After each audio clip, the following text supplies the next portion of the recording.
Welcome in! Much love Trav here, with another Pauper brew. Ah, I miss Travis Wu. Who else misses Travis Wu? That guy, enjoying Hawaii, while I'm stuck here playing some terrible Pauper in snowy, for once, Utah. So how is everyone today? We're going to play some Pauper, and then I might do a draft just because I accidentally signed up for a draft and have never finished it, and apparently the league's going to end pretty soon. So I need to get it done. Rivals of Ixalan draft. And yeah, so we'll probably do the stream for a couple hours and see how everything is going tonight. Maybe I can go a little bit longer. This is a Kami of False Hope is the card. Kami of False Hope and a Grim Harvest Lock. So this was a new combo that was kind of shoved in the white-black Pestilence deck. Now, I've made some changes to the kind of stock list that you see playing in like the MTG Goldfish 5-0 finishes.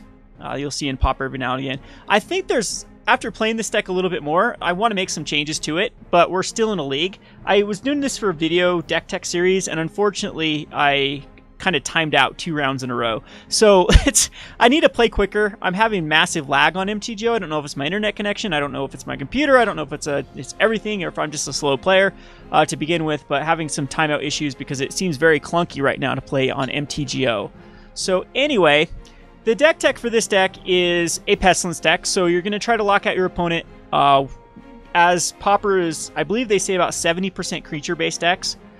So the only really non-creature-based decks at the moment are like Tron. They still use creatures to win the game, but Tron and Black-Blue Control are decks that have alternate ways to really grind you out without relying on creatures. But every other deck does rely on creatures to get the job done, and Pestilence is a great way to stop them from really getting their game plan against you. So the matchups I have played, I timed out twice versus Black Blue Control and MTGO. We played a Pauper tournament, beat Inside Out combo, beat Goblins, beat Burn. Beat lost to Delver, beat Inside Out, beat Goblins, beat, what was the other deck? Oh, Mono Black Control. Mono Black Control was very easy because we just did a better job of what they were trying to do of grinding out the game. So this deck tries to utilize the Chainer's Edict for card advantage. And then it has Palace Sentinels for their card advantage, becoming the Monarch. It's quite easy to keep the Monarch with this deck because of Pestilence.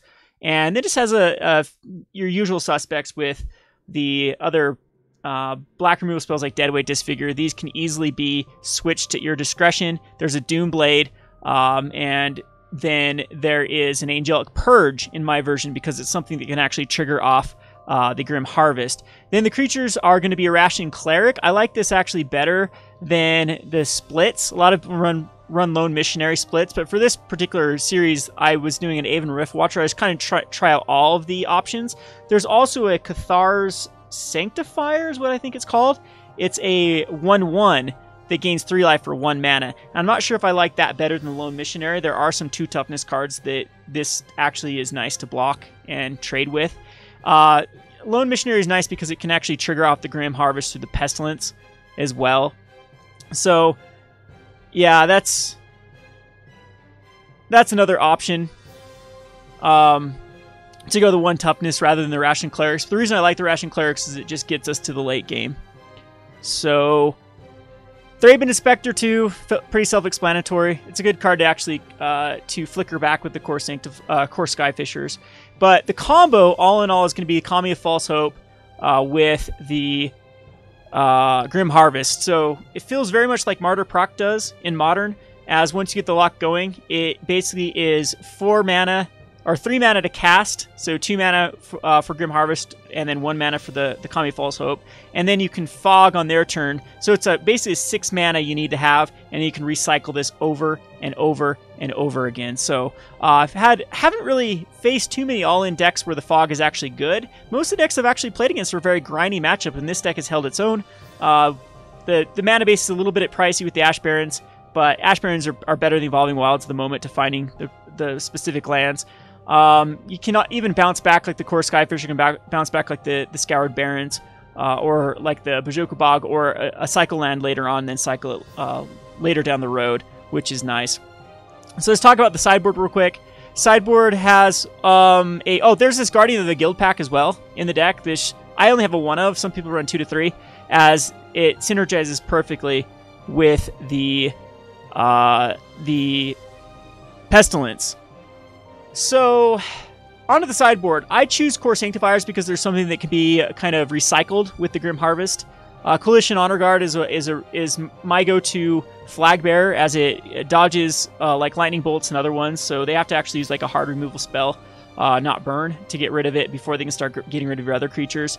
Okiba-Gang Shinobi is a good card in the sideboard, as when you deal combat damage to a player, that player discards 2 cards.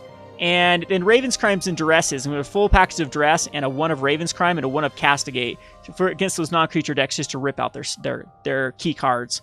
I'm also playing just a 1 of Grim Discovery because it seemed pretty cool. When I was actually looking up Grim Harvest, I came across Grim Discovery, and this is going to return a creature card back from your graveyard to hand and a land. So with this deck with 8 lands that cycle, this is incredibly, this is a really good card advantage card, but I don't know if it's actually necessary. So anyway, Tasty wants to go up to the Guardian of... Unfortunately, we're in a league right now, Tasty. I didn't find it that necessary, actually. The matchups that I was playing, I didn't really need. Like, the whole thing is, like, 4 Pestilence a lot of times is so unnecessary. That's what I've been thinking of even cutting down. I know you want to see one, but there's many games that I have no problems. You do have a lot of card draw through the Thraben Inspectors and the Night Whispers and things like that. In the future, if I was to edit this deck, Black Cat. Black Cat, I think, is going to be a key card in many, many matchups. So I think that's where Pauper still has a lot of innovation. First of all, this combo was an innovation in an already existing deck. Pestilence, White-Black Pestilence has existed for quite some time. This latest Grim Harvest addition to it has been recent. So, again, we're seeing some changes in Pauper. When people think this is a solid format, very far from it. I think it's also going to get shaken up a lot from Masters 25. I was looking through a bunch of uncommons that I wanted downshifted. There are a lot of candidates for downshifting, which I think that Pauper would benefit from. I can't think off the head what we were talking about earlier, some of the cards, but there were some interesting ones that I think are eligible for some downshifts that would be really, really neat to throw into Pauper. But anyway, Black Cat is another Pestilence. Black Cat plus Grim Harvest is a lock on your opponent if you get down to top deck mode. A couple of the games that I timed out, I should have won the match 2-0, but actually end up losing 1-0 timeout, as I was just about to swing in for lethal next turn. I only had like 50 seconds left on my clock, and the opponent top decked a Mole Drifter, and off the Mole Drifter hit a Augur of Bolas and a Radiant Fountain. So it perfectly, the 2 life from the Radiant Fountain, the 2 blockers, was enough to make me swing in only to get my opponent to 1, and then I timed out. So I was so upset about that timeout. But it's just to say that like Black Cat could have stopped that entire thing from happening if there was the Black Cat lock. So Black Cat basically says, when it dies, target opponent discards a card at random. So what you do is you cast it, and then on their turn you Pestilence and then Grim Harvest. So it's basically that is 4 mana. On their turn you keep up. Kills your Black Cat during their draw step. They'd have to discard the card that they just drew, and then you get your next turn, you Grim Harvest for the Black Cat, cast the Black Cat. So I guess you'll need, what, 7-8 mana for that to happen, but these games do grind out that far. There might be something better than Black Cat that I haven't really figured out at the moment. But so far, that's the best that I can come up with. Again, I'm going to start looking at some other die effect cards, or even discard, things that just do things that might be a shoo-in for this type of deck. So anyway, doesn't one of the Zubera do the same thing as that? Let me see. How do you... Oh, Quandary, I don't own any of these. So there could be, like, you could actually go, like, a weird Zubera list with this. People keep telling me to build a... when it dies, target opponent discards a card for each Zubera that died this turn. So I guess it's just superior to Black Cat, other than it's got that too pesky toughness. So maybe not. You'd have to put in, like, something like the Zeraseer to then kill it. But this is kind of nice, too, for the lock. Other than, I think there's better ways. I think Black Cat's just a slightly better than the Zubera.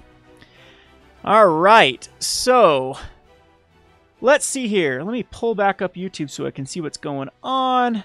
Too many things open. All right, so let's use this started again. I'm 0-2 at the moment in Pauper. Neither of these were losses, though. So let me put that out there. Neither of these games were losses. These were timeouts.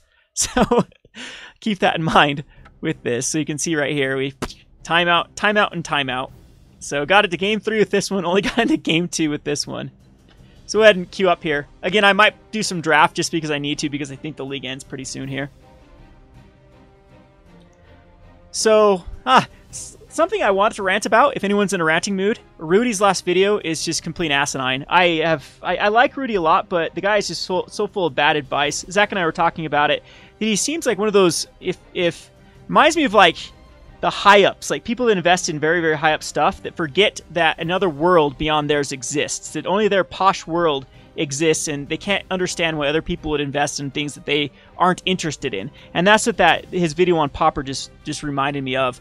A lot of people are still blaming speculators for the Pauper movement, and I can tell you, Pauper cards here have flown off my shelf, and just the amount of people in this last week that have got into tens of thousands of people that have joined in Pauper is tens of or you know, that's right there is the 4-ofs of those formats are stripping the supply very, very quickly.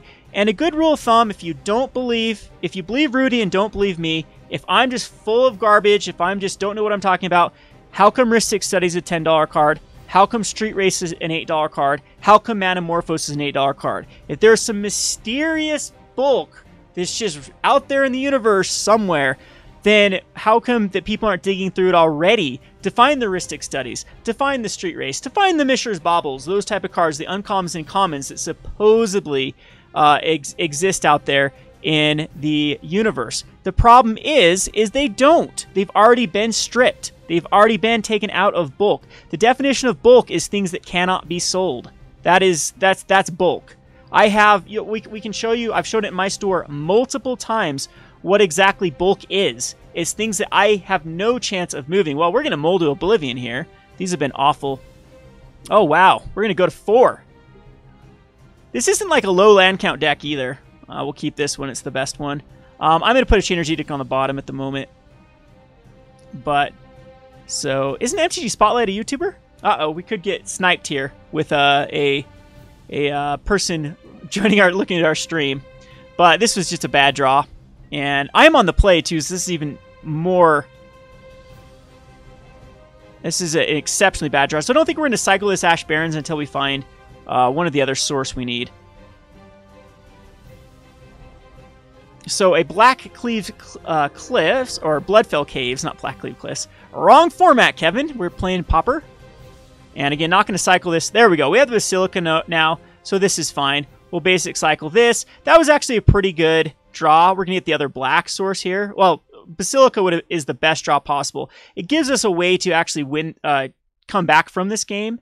Because now it's going to thin out our deck later on so we don't get flooded down the road. And it's going to find us the sources we need. So, Mold of 4 is tough, especially on the play. But that was like the one card that we could draw into. In fact, I would even enjoy another Orzhov Basilica just to put me back up. So it's okay. So this is going to be Exhumed deck. So this deck is very, very reliant on luck. And we already have the silver bullet to this card called the Chainer's Edict, which I did throw away, though. So I can cycle the Ash Barrens. So I'm not going to be doing anything this turn. So I think I'm going to cycle both of these to try to find that. So we're going to basic land cycle with the black with the Ash Barrens. And then we'll cycle away. And so we need what? Just a white source here to get double of each. Or I think that there's not a lot that takes double white here. We'll get another black source. And then we'll cycle away the Secluded Steppe. And then we'll just play. Geez, the deck loves to give us Ash Barrens. Look at that, MTGO. Yep, we'll just draw lands from here on out. You know, Mole, because we don't see lands in our first 3 hands. This time we will get a Plains. So now we're in okay shape. We've thinned out the deck. We have all the lands we definitely do need. So we could just die here if our opponent does have an Exhume. But the thing is, like I said, I got the silver bullet to this deck called the Chainer's Edict. 4 of the Chainer Edict. Putrid Imp's going to give us away. We'll just disfigure that. I'm not... Yeah, see, like I said, the Shuffler is not broken, everyone. That is a myth. You do not draw runs of 7 lands in a row there. Well, I guess we did cycle for a bunch of them, but... Ay. Let's see here. So let's go ahead and just disfigure the Putrid Imp.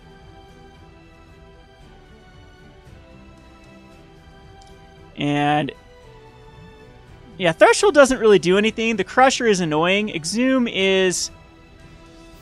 just wanted that Crusher in the bin. I'm not sure if that's the right call or if you want some more fodder for... because Exhume is sorcery, right? So I have a draw to try to get out. Plus my opponent needs to draw into their... Exhume is the only reanimation spell in the entire Exhume, right? In the entire format. Like this, the deck is incredibly janky. It's one of the worst decks, I would say, in Pauper because it suffers from the... this doesn't work at all. It suffers from Delver, which is the most played deck in the entire format because it just gets bounced away after you hardcast it, and then they just tempo you out, or they just counter the Exhume. So, I mean, it's fun, it's janky and it's fun, and we're in the O2 bracket too, so that's saying something.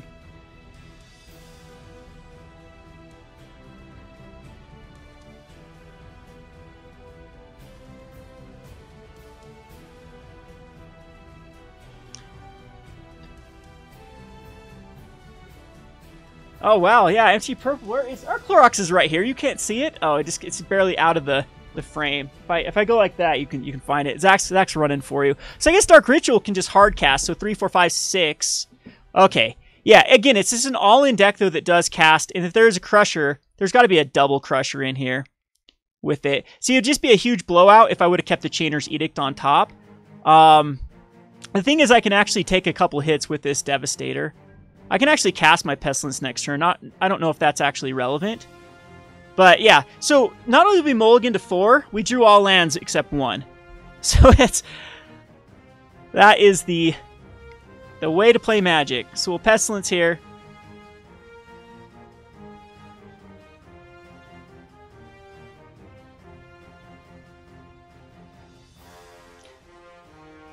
And just throw back a Swamp. But like I said, the only way we lose this matchup is just horrendous luck. And I think that we're on the side right here of horrendous luck. As they're actually, the Chainer's Edicts, they're few and far between at this point. I can dig, like even a Night Whisperers can help dig for them. Thraben Inspector at this point can also dig. Faithless Looting could be very, very devastating if it finds the Exhume. Do I have anything else on the sideboard that can actually take care of these? Not really. So there's not a lot of things I can pack, though. Probably still want to keep in, like, Pestilence and stuff to try to take care of anything my opponent... Okay, so the Dragon Breath can give them haste. So that helps... That could actually lock out... there could be some very lucky draws with, like, the Tormenting Voice to get rid of Dragon's Breath, or Faithless Looting first turn to get rid of Creature and a Dragon's Breath, and then Exhume it next turn, and then get crushed, and then get locked out of lands. So it has that going for it, but to me, it's still too much of a all-in deck for my taste. They get...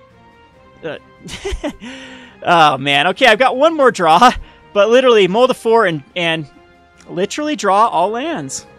This MT Joe is so fun. We can almost Pestilence the Devastator.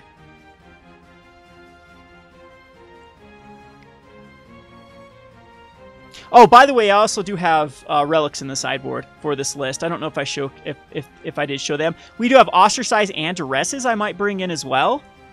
I don't know how relevant they actually are. And this is transmuting for the Exhume. Okay. So yeah, so now I'm pretty much dead. Because even a Chainer's Edict I don't think saves me. Because the Dragon's Breath kills me. This game is so stupid. I'm done with MT Joe. Yep, never happens. Chainer's Edict was next card. I guess I could have cycled for it, but I don't think that would have done anything. Literally every card was a land except one. We'll bring the Castigates in here. I'll bring in relics. I don't think we need to bring in... Like, Raven's Crime's actually something that... No, it's not. It's bad. We don't need... Deadweights and Disfigure still seem if there's Putrid Imps, because we need Chainer's Edicts to hit. It's like Pestilence, like we can probably go down in count. There's not a lot of stuff that I can bring in here that makes this worthwhile. Like the Okiba-Gang Shinobis are okay. We're just top decks at that point. It's going to be tough. Guardian of the Guildpact probably can just be taken out. It's the weakest card here. Riftwatcher's fine. Angelic Purge is actually extremely good. The Prismatic Strands are terrible though too, so I think Pestilence is actually just better, unless we want to just go some Duresses to bring this in. Yeah, I'm with you. Pestilence, I think Duress or Raven's Crime can be just fine, or even this Okiba-Gang Shinobi. This isn't terrible. For like Raven's Crime, I can make myself discard a no, a Gang Shinobi. That seems bad.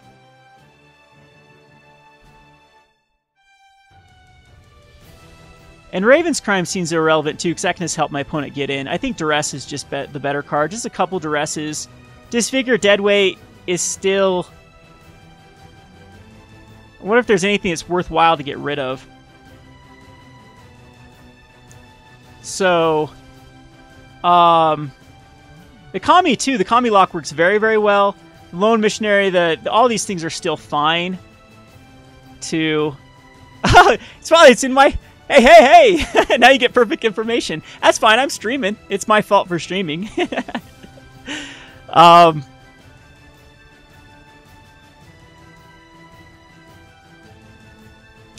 I think we'll just keep this. This is fine.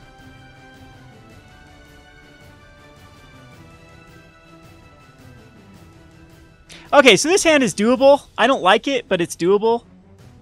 It could just be a blowout just from the Castigate. So I think what we're going to do is we'll just establish the Thraben Inspector. Yeah, we got time here.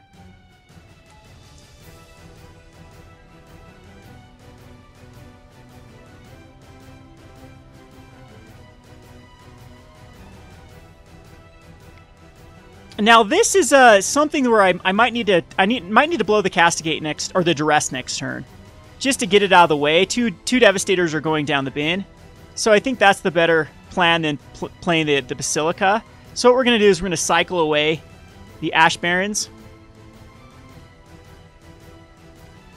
for the swamp, and then we are going to Duress.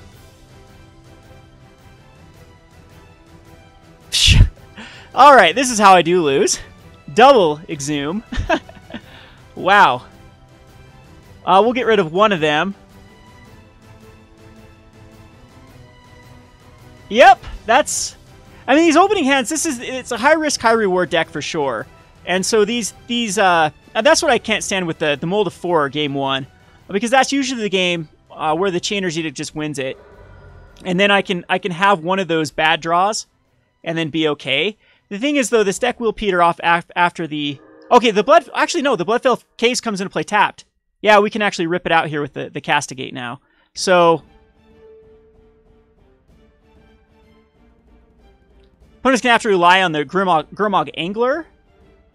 Shred Memory can go get another one, though, to transmute it. So... now we can go the Basilica. And just throw back a Plains. Yeah, we want the swamp because I want to cycle that. I'm assuming it doesn't really matter here. And now we just need to dig for that Chainer's Edict. The version that I'm playing right now actually runs 4 Chainer Edicts and 1 Diabolical or is it Diabolical Intent? Diabolic Edict. Just 5 Sacrifice, because I found that Sacrifice is actually one of the better cards in this deck due to some of the more difficult matchups that can be all-in type decks that can protect their like the Mono White Heroic, for example. They run like Cartouche, but the Pestilence does well against it. So, okay, I'm trying to go back to... If I look at chat so much, what ends up happening is I end up timing out like I did the last 2 games. So I want to avoid timing out. The Bog... Yeah, Bog is going to... We do have a Bog in our deck as well. The Bog isn't that bad of... it's not an issue at the moment. That's another thing I would add to this deck, is maybe go down to Secluded Steppe and put in 1 more Bog. I think the deck wants 2 Bogs. But yeah, exactly, D-Manny. Mono White Heroic gets a lot better with Edict effects. Same with Inside Out combo. Same with a lot of those type of cards. So, I think going forward, I'm going to probably run a Chainer's Edict is the best. I also like having the option of an instant speed sack. I think that's pretty relevant. Like, you could make I could even go the Celestial Flare for this deck because it does run white. Very underrated card, by the way, for people that are running white decks. Alright, so we're going to stop this nonsense of drawing lands again. Cycled away. We'll go ahead and attack in with the Inspector. And put out a Kor Skyfisher and recast it. Or do I want to crack and put out another Thraben Inspector to try and... I think this is the better play. Crack a Clue and another Thraben Inspector. I like this play just to try to dig for what we need. Did I keep in a dead weight? I guess I did. Whoops. There wasn't a lot of things. Maybe in all honesty, I probably should bring in the full play set of Duress just to rip them out. Raven's Crime 2, even though my opponent, well, at that point my opponent still has to discard a card. And cards like Faithless Looted are card disadvantage. So this is going to transmute for another.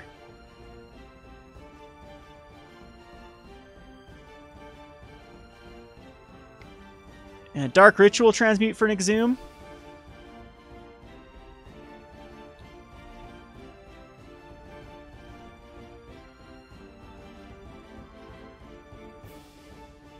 That actually hurts a lot.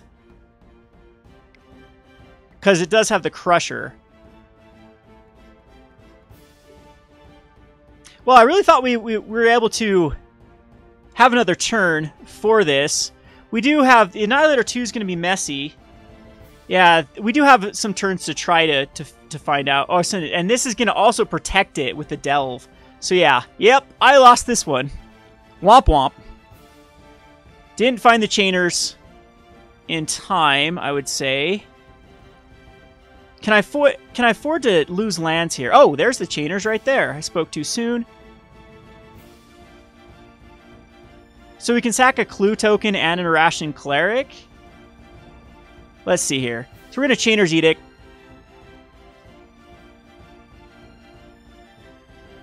Yeah, that Angler in hand is protecting the Crusher. 1, 2... If I deadweight, it goes down to a 6/6. And we still can't kill it.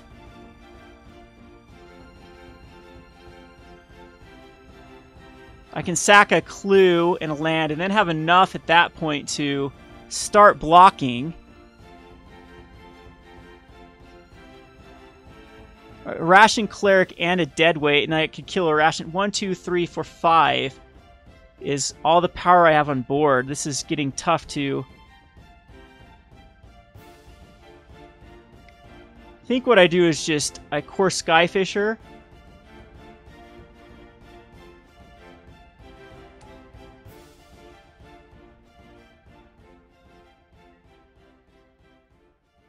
For the Thraben Inspector.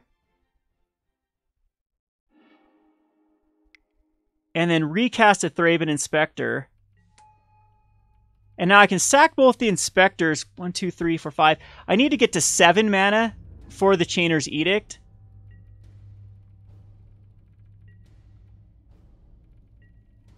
And that's going to be tough to do so before I start... Or I could try to get to 6 with the deadweight, but... Ay, ay, ay. The 4th Exhume. That's all 4 of them. Yeah. Wow. So now that's not going to help with the Crusher.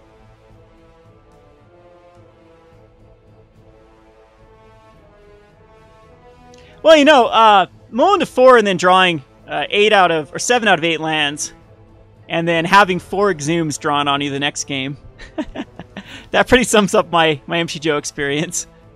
The thing is, I think I can take care of the... Oh my goodness. Do I have to just start YOLOing for Chainer's Edicts here? So, sack a Clue. Palace Sentinels terrible as well. Because I have to block the Crusher now as well.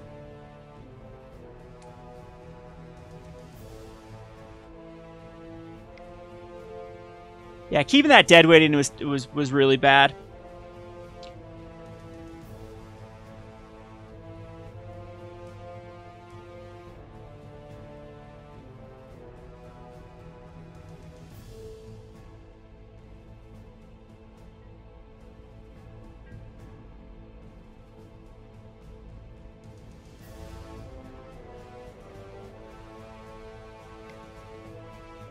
Yeah, I don't think there's anything that can actually get me out of this deck, or out of this, except for possibly another...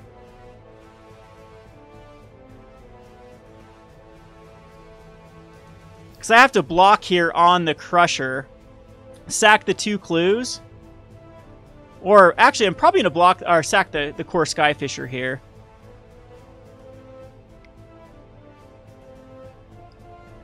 Another Faithless Looting. There is a one of Doomblade in the deck. Like I said, I think I have more removal than there are Crushers in the deck. So, like I said, it was pretty bad luck with the quads on Exhume. Quads. Well, the Shred Memory was one of them.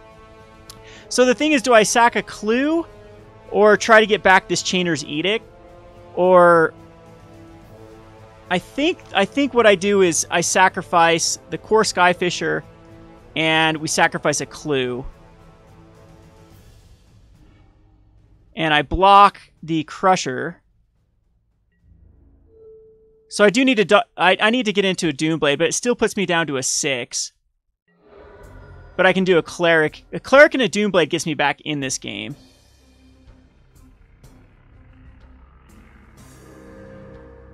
And it is a Barren, so I don't... So now we need to sack the clue to try to hit the one of Doomblade, and that doesn't do it. Like I said, I play this matchup all day long with this. It's way too risky to Vapor Snags and things like that.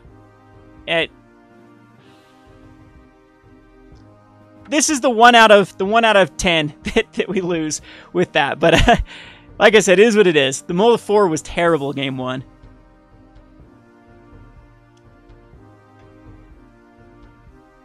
Queue it up. See if we can go. Again, the funny thing about these 2 matchups is the timeouts, and then that one was just, whew.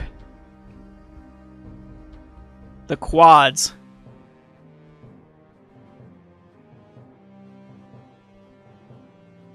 There was a shred. Ross, both of these matchups, the Marshmallow-Oski and Benno, I timed out. That's why there's a 1-1 loss. MTGO has been particularly laggy at some times in the day. It seems to be going okay right now, but there'll be times where one action will take 3 to 4 seconds to complete an action, and this deck actually has a lot of triggers when you're trying to get both these matchups were black-blue control, and so there was a lot of triggers going on with Pestilences and creatures dying and recovering stuff. And it just came to the point where I timed out both of these games. But, yeah, so this is a little... The deck is a lot more powerful than what it's showing on my league at the moment. But this is Magic. This is Variants. My favorite story with Variants that I ever saw is Joe Larson at... he went 0-3 drop at the Pro Tour, and he was sitting around... I was trying to get Conley Woods to sign a card for me, and he was sitting around with some of his friends at the Pro Tour, and he showed me his deck that he 0-3'd with at Pro Tour Dragon's Maze. And the thing you got to know about Pro Tour's Dragon Maze, it was a very clunky format where people were going 5 colors because it was so bad. And he had like this Rakdos deck that was just on crack, just like perfectly curved, had like 10 removal spells. It was that like he got the entire pool must have fed him Rakdos, and he 0-3'd with it. And it was because he mulled every game. Every game mulled to oblivion. And we've all had those moments, so you just have to roll with them on Magic. It tends to happen even worse on MTGO. So here's another bad matchup for me, except we got the card called the Chainer's Edict. You typically do well versus the Hexproof decks because we can remove their more problem cards that protect against the Chainer's Edict. So what I'm going to do here, I think I'm just going to play the Bojuka Bog. No, we need to cycle the Ash Barrens. And I'm just going to do it right now. Save time, save clicks.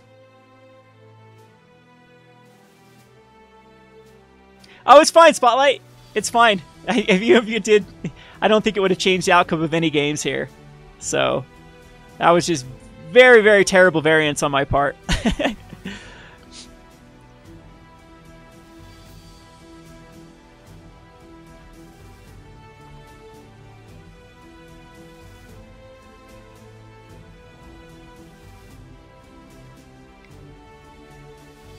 Alright, another abundant growth. This is definitely going to be Aura's. If my opponent gets very greedy too, the Chainer's Edict's just going to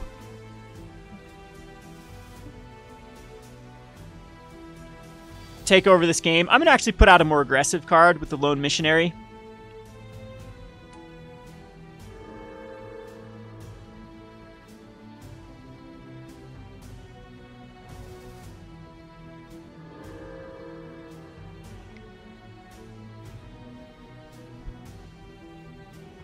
So finding all of the Utopia Sprawl type of cantrip cards still hasn't even let off with like a Bogle or a Glistener Elf, so this should be quite simple.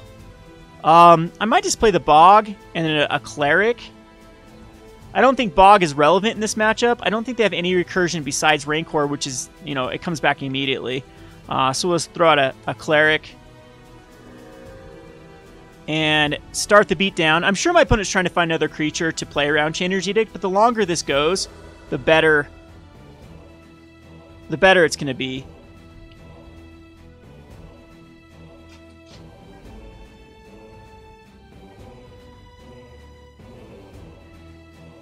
So a Thraben Inspector is nothing too neat, but it's going to give us a target for the Kor Skyfisher. So what I'm going to do is just crack this clue. And then try another white source to play that over. Yep, there we go. Play that over another black source. So that way we can double cast cards if we want to next turn. And the Hexproof deck doesn't do well without creatures, for sure. Oh yeah, Spotlight, that was, the mold of 4 on game 1 was impossible. I was surprised it actually came back as well as I did, and I don't think I can beat quad Exhumes. Had the Duress and the Ostracize, and so that was, or the Castigate, and that just the 3rd and 4th Exhumes were just too much. Didn't find the Doomblade, didn't find the Angelic Purge, didn't find the Chainer's Edict till way late. All of those I think could have swung. Alright, speaking of now flooding back out,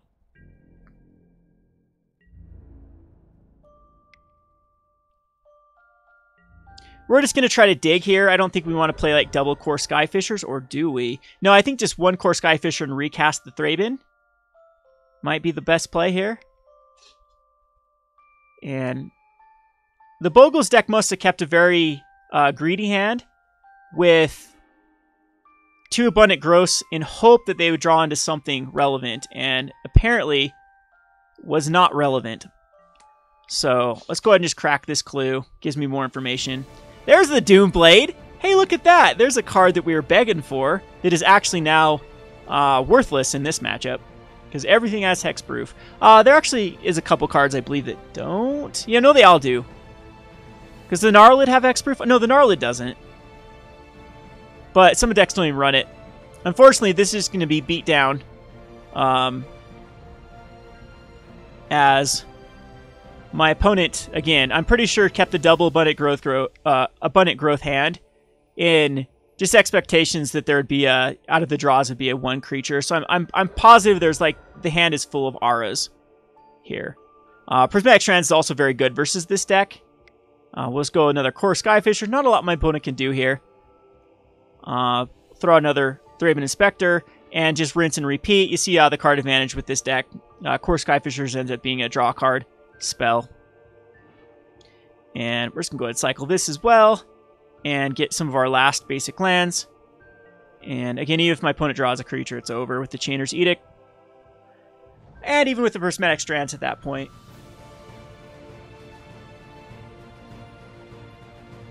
Okay, so Spotlight, how are you liking Pauper? Like, you missed my rant on Rudy. I was pretty tilted, pretty triggered by Rudy's latest video because someone brought attention to it, where it's just, I don't think the guy, for someone that should be in economics that realizes supply and demand, how it drives markets, should be a lot more telling. Again, I just think that a lot of times Rudy's full of bad advice. Khan's Tarkir, I think, was miserable to invest in when he wanted to invest in. Keep in mind, those videos were coming out Christmas last year, and Khan's prices just plummeted after that. The same is, you know, a lot of things that used to hold true in Magic, like reserve list cards, like Legacy, I think are just as volatile as something like Pauper is at the moment. There is a lot of buzz at my store in the community about Pauper. It's true demand, in my opinion, that is driving the cost of cards. If you want a simulated market, Rudy, look at MTGO, where Pauper prices that have been printed in the millions as well, that the bots have eaten up, and the bots have done a better job managing than your average paper collector, still go through the roof when demand starts outstretching supply. So it's like, the points of the entire video were just very frustrating to me to kind of sift through. So like I said, I got kind of a little bit tilted by the the Rudy video. We'll bring in the Sanctifiers. We'll bring in, I don't think we need to bring in like Okiba-Gang Shinobi or the Coalition Honor Guard. They do run like Journey to Nowhere though, but I don't think that any of my cards I care about protecting. I think that all of the cards my opponent has is going to kill the Coalition Honor Guard, so it's not worth bringing in. We have Angelic Purge is still good, Aven Riftwatcher is still good. Pestilence is still okay. It's still another one of those decks that's kind of bad for Pestilence. We got the Fogs. I do want to bring in the Duress and the Castigates. I might not to bring in as many as that. I think we can take out like a Lone Missionary and maybe even Arashin Cleric and just kind of rely on this one other card. Is the Palace Sentinels actually can get the job done here? I'll have to take out one Duress. Maybe the full package is a bit too much.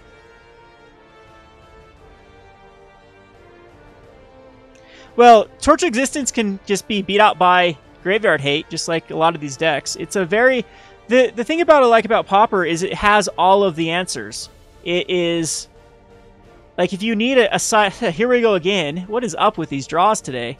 I'll keep this one. We'll proceed to flood out. I don't think I want a Grim Harvest at this moment versus Hexproofs. We're going to try to put on the bottom. But this is going to be a very, very hard deck to come back with. No Chainer's Edict in our opening hand, and we are flooding out with lands now, keeping a 4-lander and scrying a non-land to the bottom, so I'm sure we're going to be in kind of the same position. But the deck runs 23, so it's not like, you know, it has a hard time. And a lot of cycling lands, too. 4 of those are Ash Barrens, and then 2 Barren Moors and 2 Secludeds. So, like I said... Alright, so here's another Abundant Growth, so my opponent could have a very similar hand as last time. As having too much, or kept an Abundant Growth hand, it just doesn't draw into the creatures. I don't think they run a terrible lot of creatures. It's like, usually 4 Bogles, 3 Glade Clovers, depending on slowness. So this is a good card to actually have, the Prismatic Strand. We'll use it as a... Pestilence okay too, because we can keep usually when opponent creates a creature, we can keep the Pestilence alive.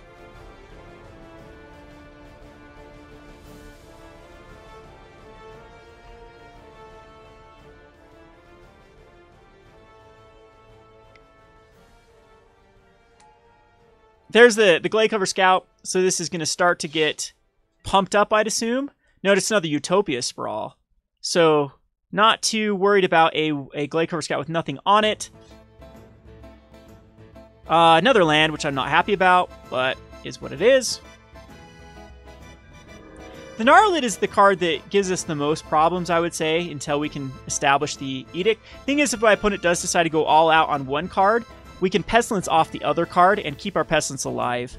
So I will be casting Pestilence. That will, of course, get rid of the Cartouches of Solidarity and give us an opening now for the... Rancor and an Abundant Growth. Okay, so no Ethereal Armor quite yet.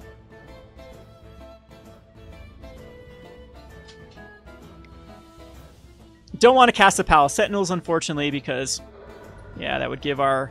Well, we could actually Prismatic Strands. No. We'd have to tap. That's the flashback portion of it. So there's a Chainer's Edict. That's an awesome card to draw into because we have the Pestilence for next turn, or the Pestilence activation. We're going to be taking some damage here. My opponent really needs to find Ethereal Armor, like ASAP.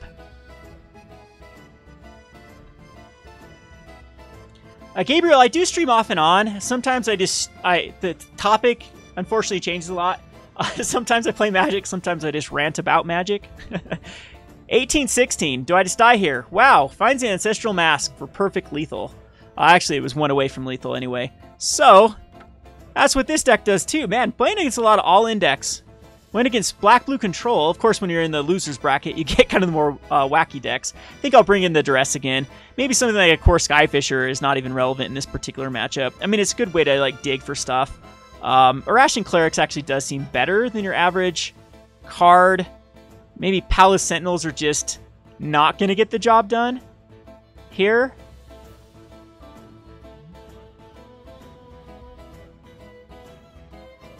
Do you know what, dude? Do Coalition Honor Guards actually eat their enchantments, their auras? Maybe these are actually not bad. Yeah, NG Spotlight, I did kind of crap on your deck a lot, just full transparency. I was just saying that in this day and age, and with Delver being the top dog, with Vapor Snags and Snaps running around as much as they do, a lot of times the Exhume decks are very, very all-in, and they're very easy to shut down. This deck especially, the Chainer's Edicts and the Angelic Purge and the Doomblade should be enough. Unfortunately, that was not the case. I think we want to bring in the Coalition Honor Guards, and at this point, maybe the Riftwatcher's just awkward with the converted mana cost there. I actually think Lone Missionary is probably better than Arashin Clerics here. We do want the Core and the Grim Harvest. We still want that option. I could take like Night Whispers out. Maybe we just need to stabilize instead. And yeah, we'll try that.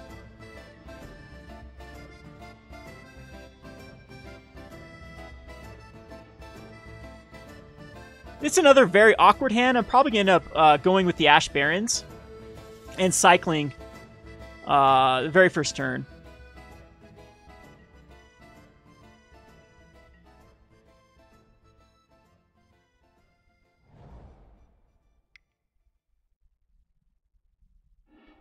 So we're going to go ahead and grab a black source here. And what's really good about the Basilica is now it bounces back the Barrens, so I don't know if I need to use a Duress quite yet to rip out. I'd love to rip out like a Rancor, of course, or an Ethereal Armor. Do you know what? Rancor doesn't actually give me the biggest problem. So this might need to... I'm pretty sure I can go the Basilica. I want to go the Basilica this turn because it's going to get me to the lands that I need. Yeah, and especially with that. Now, well, I could go Duress... And then the next turn, I'd be still... Yeah, I think it's just going to be throwing back the Ash Barrens. So next turn, I can go Duress and cycle a Secluded Steppe. And then the turn after that, I can go Ash Barrens and we can kick... Ooh, no, we need to go Secluded Steppe, not cycled. All right, so Abundant Growth, not a big deal. This will actually give us a good Duress target.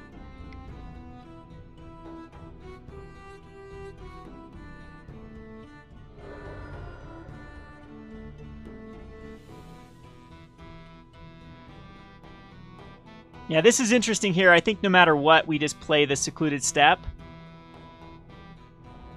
And then we can use the Ash Barren cycle still. So I get a Duress off one. And then we can basic land cycle, probably for another... So we get the Ancestral Mask or an Ethereal Armor. Mask does what? +2/+2 for each enchantment. So, yeah, it's probably the more powerful card at the moment. And then we can cycle away the Ash Barrens. For another Plains, Swamp, Swamp. I think just another Swamp here is the correct play. And so... You know what? I probably... Well, it takes less damage for the Ethereal Armor. Just because we can kick the Kor Sanctifier and kill the Ethereal Armor next turn. Or I can take the more greedy route and just go Pestilence. Depends on what my opponent plays. I think I need to go the Kor Sanctifiers, though.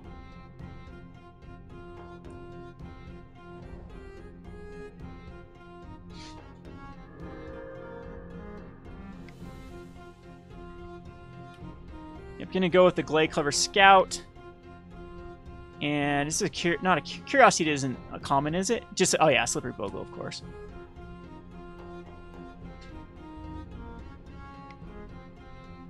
And I think it's worthwhile to get rid of the Ethereal Armor.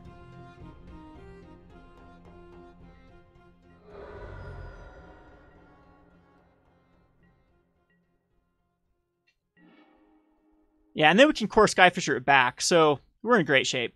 Alright, so I'm going to play the Swamp. And play this with the Kicker.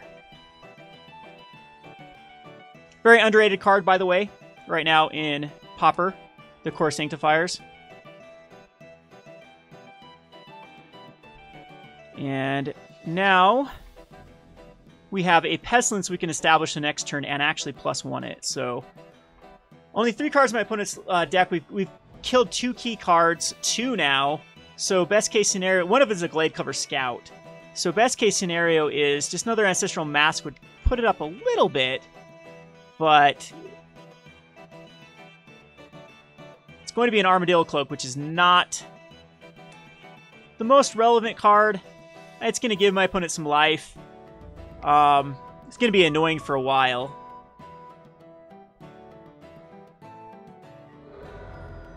But we have the Pestilence that actually can take care of the Scout as well. If we want to go that route, I can just go the Thraben Inspector, though, and that will give me enough blockers. Rather than the Pestilence, we'll...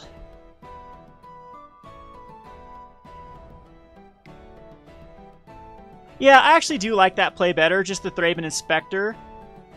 Because it's still, unless my opponent top decks an enchantment, that's, I mean, what is the Ancestral? It gets +6. So it put up to a 9/9. We're still okay, I believe. So I don't think there's anything my opponent can do to top deck to win the game here.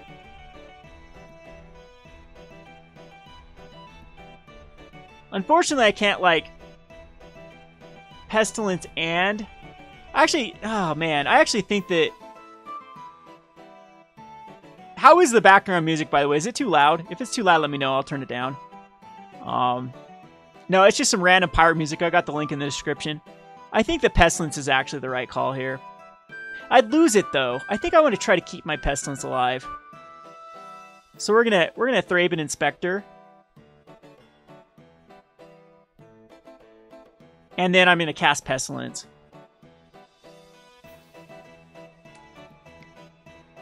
So we're not going to be able to deal with the Slippery Bogles, but it's not that big of an issue. They're going to be wiped.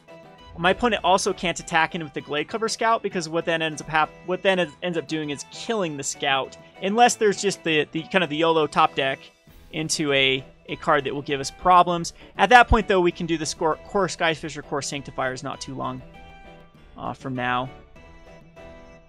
Or we can Pestilence for 4 as well next turn, and just lose our Pestilence at that point.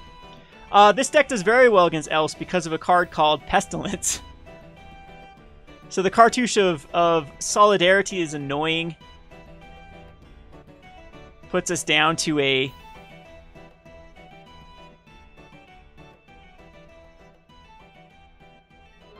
-9. But we're still in okay shape. Like I said, I can wipe the board. Prismatic Strands is an interesting card. Do I want to just cycle? I think what I'm going to do is just cycle this Ash Barrens for another black source. That gives us 4 black sources we theoretically could use. And then I can just wait for my opponent to do something and step here. Prismatic Strands, of course, can just fog and give us another turn with more information.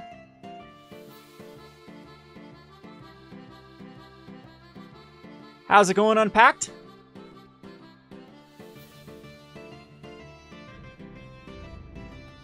And Ross, I guess I can answer your question here instead of on... Didn't you tweet at me, Ross, if you're still in the comment section? Scred's kind of awkward. I think this last GP showed that Scred's not in the best place, with a lot of Goryo's Vengeance, with a lot of... Actually, it's okay versus Goryo's Vengeance, but a lot of, like, Vocals is miserable with Scred. What is the one card my opponent has in hand? Because all I'm going to do here is block with the... Oh, that's First Strike. Alright, we're just going to Prismatic Strands.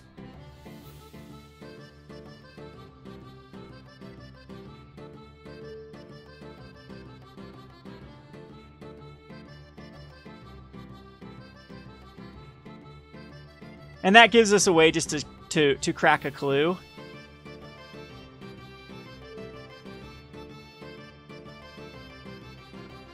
So this, what is this? Let me read Prismatic Strands. Paranormal damage the source of your color of your choice would deal this turn. So yes, we do get to kill this. Yeah, this is a great. Because it's going to do 3 damage to my opponent's card.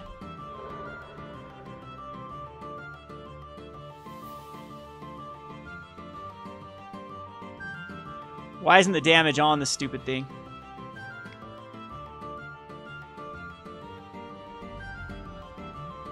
Prevent all damage that sources of the color of your choice would deal this turn. Is this bugged? Can someone tell me why it didn't take... Oh, we're not taking damage? Okay. Hey, there we go. MTGO, you're such a fickle beast. I thought we were already past that damage point. So my opponent is just completely blown out by that Prismatic Strands. Now we have the Fog. We actually have him locked here. We have the Kami lock. So, yep. Just going to scoop it up. Boom, boom, boom. Hey, maybe they're actually watching the stream too. But we get our first win. So 2 timeouts, a loss, and a win. We'll play the last one just because friendly Paupers are worthwhile keeping it in. Unpack, this is not my brew. This is a established deck called White Black Pestilence. They added a Kami of... what is the Kami of? Well, I keep calling it Ancient Law, but that's the wrong Kami. The Fog Kami that allows you to, with Grim Harvest, to have kind of an infinite lock fog. I'm going to test around with some other cards in the deck to try to make it have a little more outs. So I'm thinking about running Black Cat, maybe Viserys here for things that can sack. Just having a sack on a stick to then trigger off the Grim Harvest basically works like a recurring card. It kind of works like Proclamation of Rebirth works in Modern. So in fact, the more that I play Grim Harvest in Pauper, the more I'm convinced that it could be a thing in Modern. As I think that the power level's there for a recurring card. Remember, with Proclamation, all you're doing per turn is just trying to get a free 1-drop. So same thing, you get the Kami over and over to Fog. This is very easily established. Is more susceptible to graveyard hate rather than revealing it from your hand, but also then that makes the other the Proclamation of Rebirth actually vulnerable to discard spells. So pick your poison in Modern. I think the graveyard hate and discard spells are pretty much very, very prevalent. But I do think that Martyr Proc is in a good place right now in Modern. I think that Search for the Wreckage just gained a ton of value after today's tournament. Alright, so this is typically a hand I don't like, but we have a Doombladed Chainer's Edict and see, here's the hand we wanted versus you, Spotlight. Is this one. We'll go ahead and keep this. Alright, so if this is Delver, this is a bad hand versus Delver. It's going to be so slow that I don't know if we're going to... And Prismatic Strands isn't really something I like in this particular match.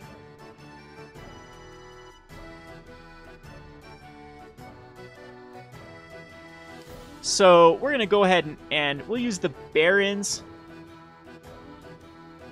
Oh, we're in my draw step. I'm like, okay, let me play the damn thing.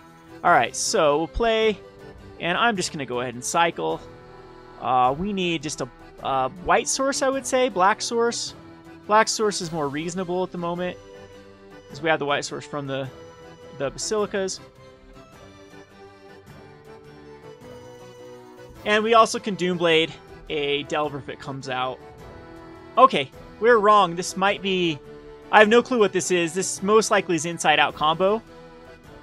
Just as a guess, just the color combination. There's not a lot of white-blue, just white-blue decks besides inside-out combo at the moment. So, again, it's just a guess. So we're gonna go the Basilica and return the Barrens, and we're gonna throw away. Whoops, that does a lot make us throw away a card. I probably should have played a different land at the moment. We want the Prismatic Strands. We want I don't think Bog is actually relevant in this matchup. There's nothing that gets back from the graveyard. Yeah, that's fine.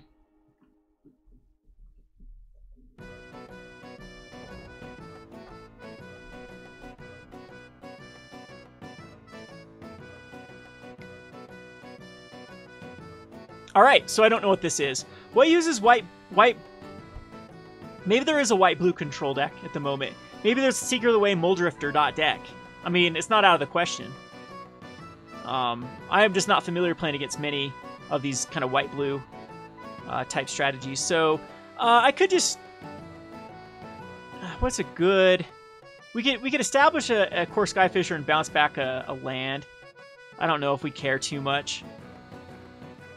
I think what I'm going to do is just chuck this out, check out a Calming of False Hope, and basic land cycle. This time we'll get a Plains. So this is going to be a very grindy match. I might need to focus here because, well, Ash Barrens also, Spotlight is used a lot in Commander, and they could have made any rarity on that and it would be the exact same. They could have made it a Mythic and it'd be the exact same supply out there. They just put in a common in a Commander set, and it was only printed in 1 year of Commanders, so the supply is very low of that card. Oh, Ash Barrens again! And the only way you could get Ash Barrens in MTGO is this treasure chest. So, alright, let's go ahead and attack in. Start pinging off our opponent. And I think what we're going to do is Kor Skyfisher. No, my opponent has mana open. So I'm just going to cycle away and get another land at this point. And we will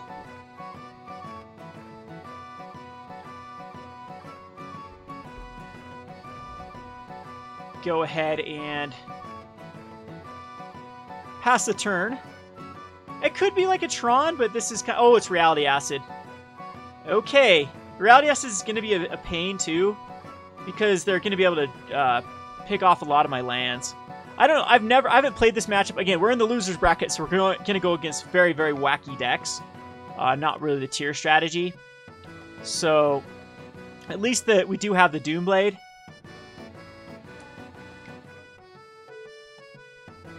For the Skyfisher out of the way. But this does kill my Basilica. And that sets me back on some lands. So now I could think about protecting my Basilica. Because it allows for more lands. I think I might want to do that.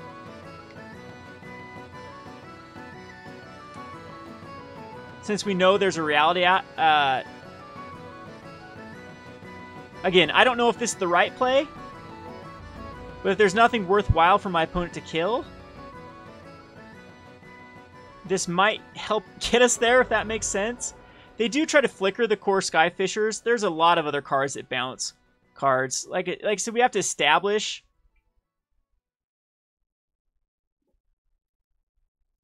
Maybe not even playing. So Reality Acid, this time though on my Kor Skyfisher. And then now is going to bounce it again. And there's the Dreamstalker. That's how this deck works. And I'm going to bounce the Reality Acid, which kills the... I don't know why they didn't kill the land there. I really think the land was the better.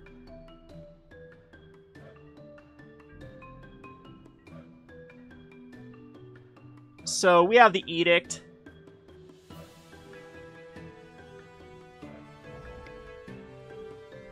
That we can kill the Dreamstalker.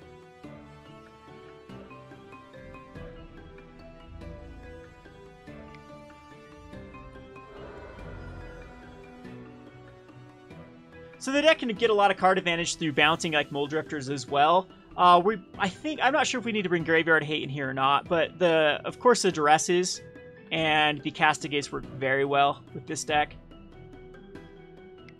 And Spreading Seas is actually not that relevant, because at this point, I mean, we can just Kor Skyfisher back the Swamp and just get rid of it. Did draw our opponent a card. And even this one gets Spreading Seas as well.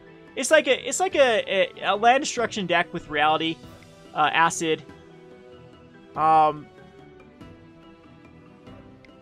2-for-1s me every time there's a...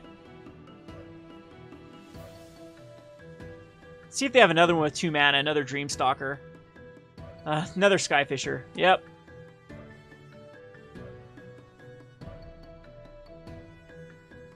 And gotta sacrifice that swamp. Sure. But we'll get a Skyfisher away.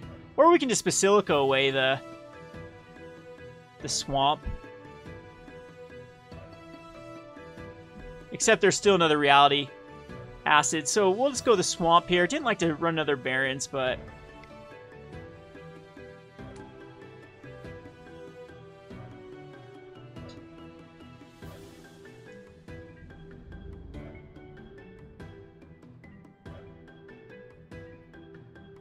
Possibly I don't even need to do that. Eventually, though, if I can keep this Kor Skyfisher out, my opponent really can't. Doesn't have the threats, and eventually... see, yeah, if we can get him just to keep sacking the reality acids, I'm not sure my opponent can establish enough threats before I can eventually run him out of things that bounce. Alright, that's where the momentary blink comes into play. It's gonna blink the Kor Skyfisher, so it gets double. So definitely do want to bring in the Graveyard Hates for this deck.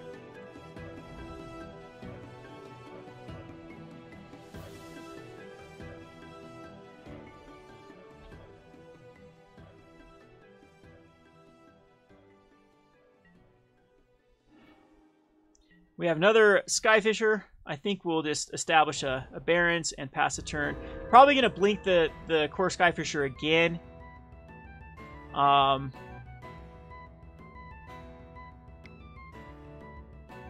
Is what I assume to kill the Barrens. Spreading Seed on that's fine. We can always just...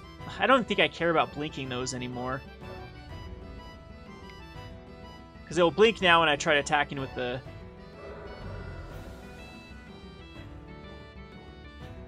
Kami. Now, if my opponent does... Alright, blinking the Mole Drifter is even... I need to find removal spells for... I think the Mole Drifter is even more of a problem than the Skyfisher, because it draws cards. But... either way... Yeah, blinking those is pointless.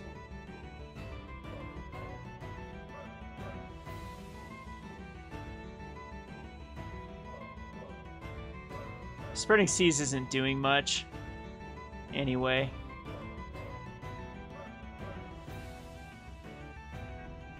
Yeah, this is probably lost this one. Sideboard though, yeah, just gonna bring in all the Duresses and that sort of stuff. Probably will keep in the Disfigures in the yeah, those are kind of bad. Yeah, they don't do anything against Seagate Oracles. Lots of just blink, just white blue blink with Reality Acid.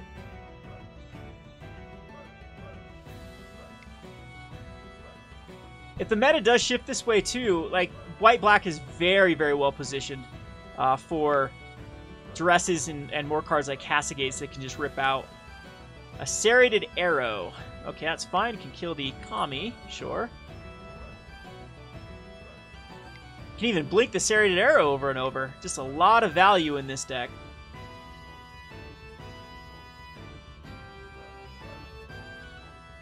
What if they were like Ghostly Flicker? To bounce multiples.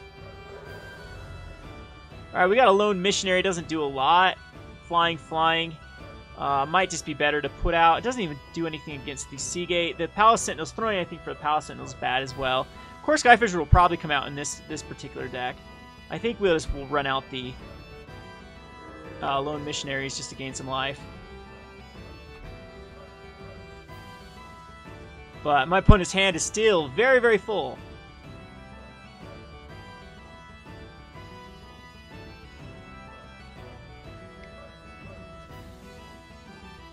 Journey Nowhere seems kind of bad versus a Lone Missionary that's not doing anything.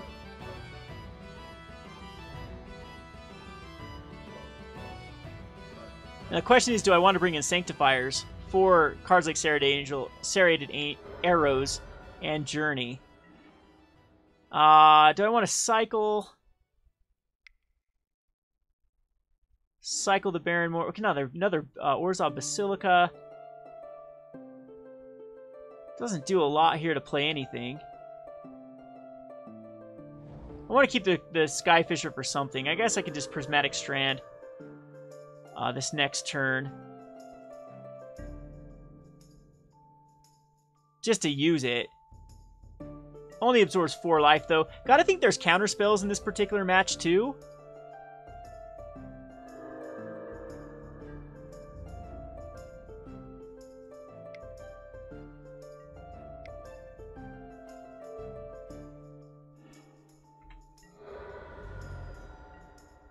And we're still drawing the lands. I don't want this Palace Sentinel out because it's just a liability.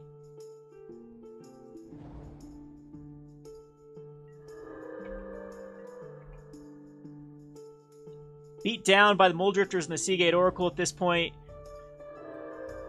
Gone through half the deck, so more than likely there's another Dreamstalker in hand. There's a Lone Missionary, it's actually pretty good. Do you know what? A Pestilence off the top would be pretty brutal.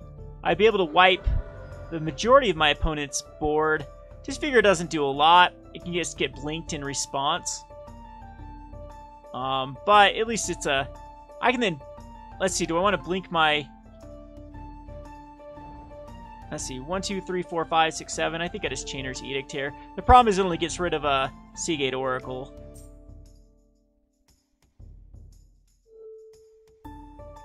And now Pestilence is out of reach. Because I take 7 here and I can't even use Pestilence.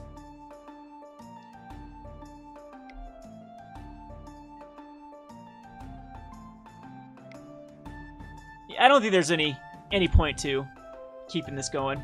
We'll go to the sideboard, bring in probably the Relic of Progenitus is just to stop the blinks. I'm not sure they're actually necessary. If I'd rather just Duress.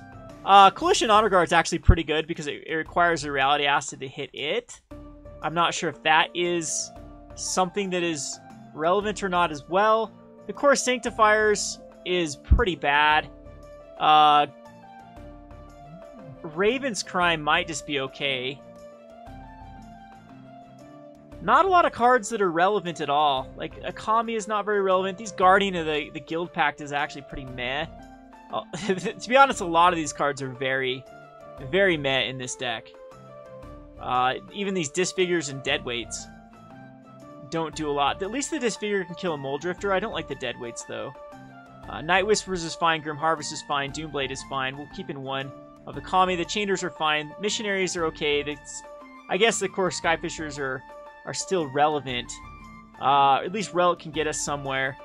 Palace Sentinels are kind of awkward because I don't know if I can keep up my Monarch, and this can actually help my opponent. But I'm trying to wonder if it's a necessary evil to keep him in just for card draw on my part. I think I'm gonna cut him, and I can cut like a Lone Missionary and an Arashin Cleric. Not a lot of sideboard for this particular. Like I said, 70% of these decks are creature-based decks, and we did not go against this entire league. We did not go against like a heavy creature-based deck. The R deck could be the most semblance of a creature deck. This is another weird hand. We can start off with the Secluded. This is fine though. This is awkward versus Reality Acid with the tap lands, but it's fine. We can go the Basilica and then. Basilica is bad in this matchup. I want to get the Honor Guard out as quickly as possible.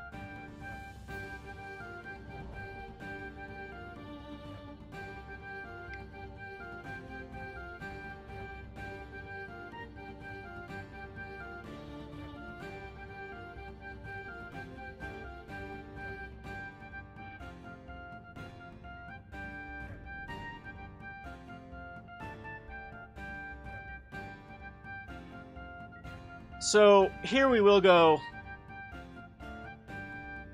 Thraben Inspector.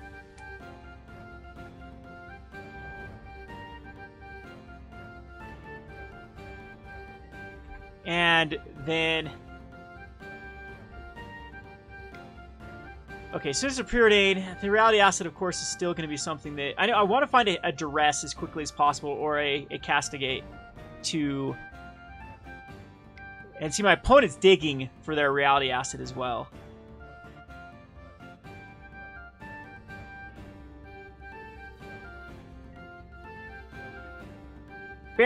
All of these comes in play land is still quite awkward. I think we'll just do another Inspector.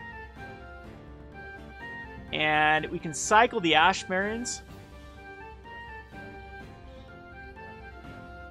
to get another... I think we just want another Plains here. And then play... I think we can just throw out the Scoured Barrens rather than another Thraben Inspector and attack in for 1.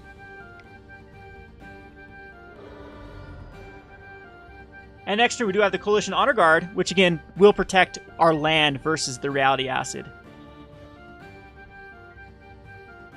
Could get countered. I don't think it's that big of a deal if it does.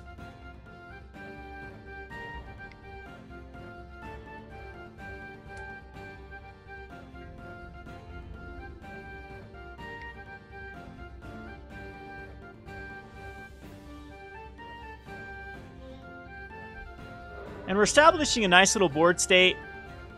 The Seagate Oracles are annoying. Eventually, though, if we can get into Chainer's Edicts, we can theoretically outcard draw even these decks once we get the lock going. And speak of the devil, there's a Seagate Oracle. Wonder what my opponent is digging for. We are going to just throw out the Chainer's Edict. Fatal Blow. What does Fatal Blow even do? I'll have to look it up after this game. Again, this was a stock list, and I made a few changes, not too many, to the list.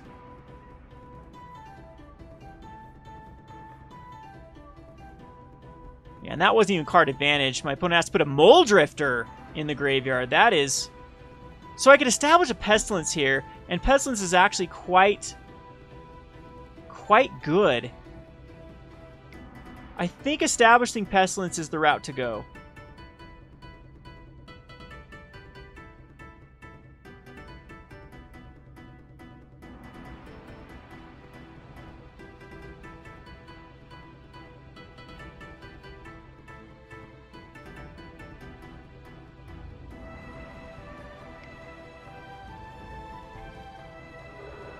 My opponent just let it all go through. Could have blocked 2 damage.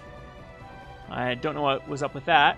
Because if Pestilence does get established, I could actually just start wheedling down my opponent. It does have like big cards like the 1/5 Dreamstalker. Destroy a creature that's dealt damage? Yeah, it might be. Again, I have a lot of messing around to do. I think that just going with... So that has to target the Coalition Honor Guard. Probably should have brought in the Sanctifiers. I don't know how many Journey of Nowheres. Theoretically, you could hit a Reality Acid too that doesn't have a target. Relic of Progenitus, apparently my opponent does know the combo. Might just actually end up... Okay, just making me get rid of an Ash Barrens, sure. Not the biggest deal here.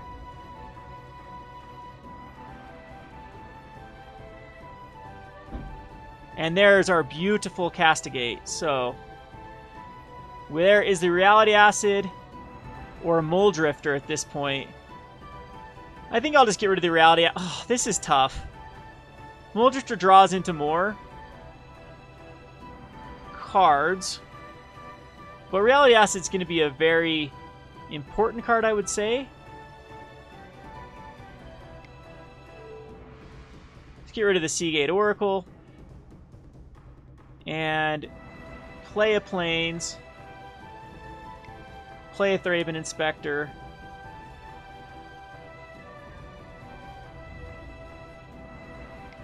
Get in there for some damage. And...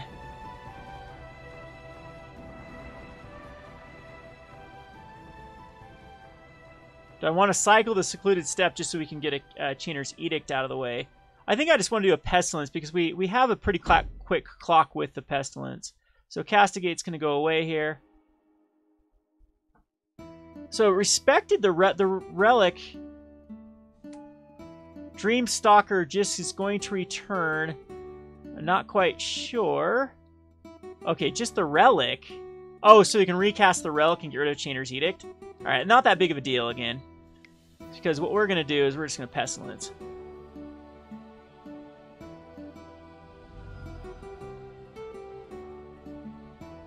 And the Chainer's Edict does go away, but that wasn't a decent turn, I would say. Oh, that's annoying, gain life. But we're going to get it for 2 damage next turn. And I think we just ride this Pestilence too. Angelic Purge is okay. I could sacrifice a clue to get rid of the Journey to Nowhere, and then have the Coalition to Honor Guard back. I don't think that's the right play, though. I think what we're going to do is we're going to go ahead and attack in with the Inspectors.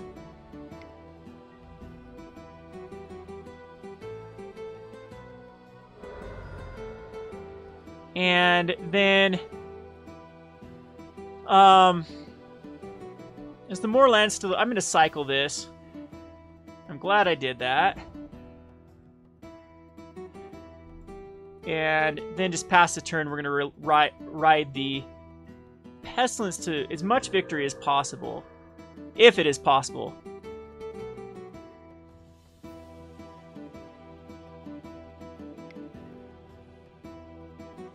Muldrifter is not that big of an issue. We can actually Angelic Purge it.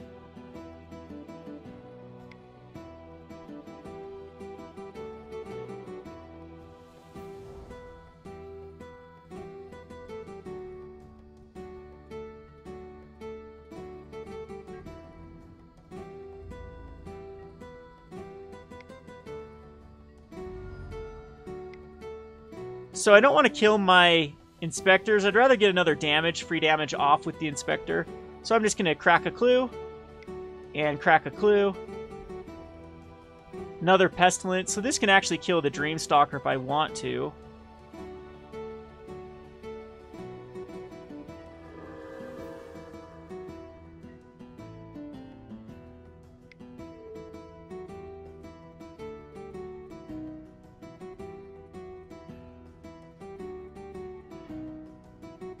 And I don't think I actually care about... So get in for damage. Serrated Arrows. Get in for more damage if I...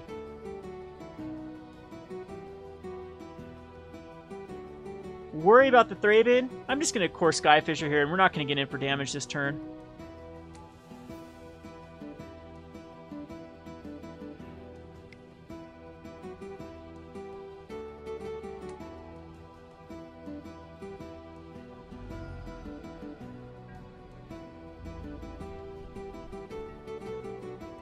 And do I even want to play a Plains? I think playing a Plains here is fine. I'm not going to go for a Raven's Crime.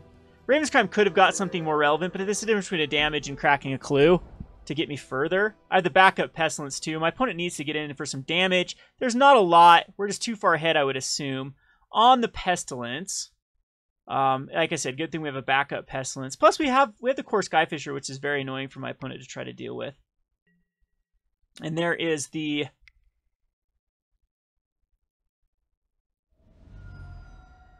Dreamstalker. It's going to throw back the Reality Acid.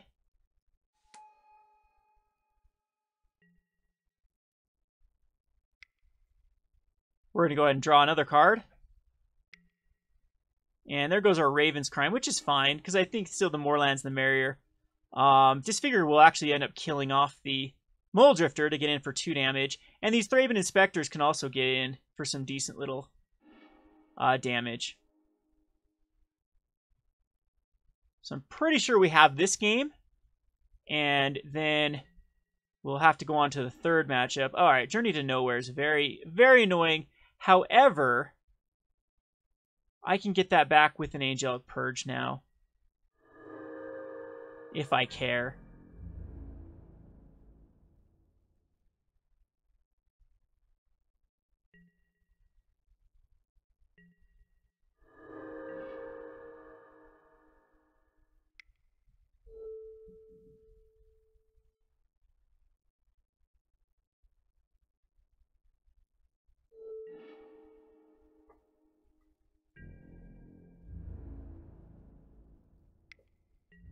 Attack with all of these. I wonder if there will be a double block. Nope. Okay, so we get in for the 1. Back down to a 5. I can definitely just establish the Pestilence number 2, which could get out another annoying card. Yeah, I don't think we go for the other route. Go the Scoured Barrens, gain a life, and we'll just pass the turn. As now my opponent has to find another answer for the Pestilence, which is going to go for the sack to just draw a card. So trying to find a Kor Skyfisher or another Dreamstalker.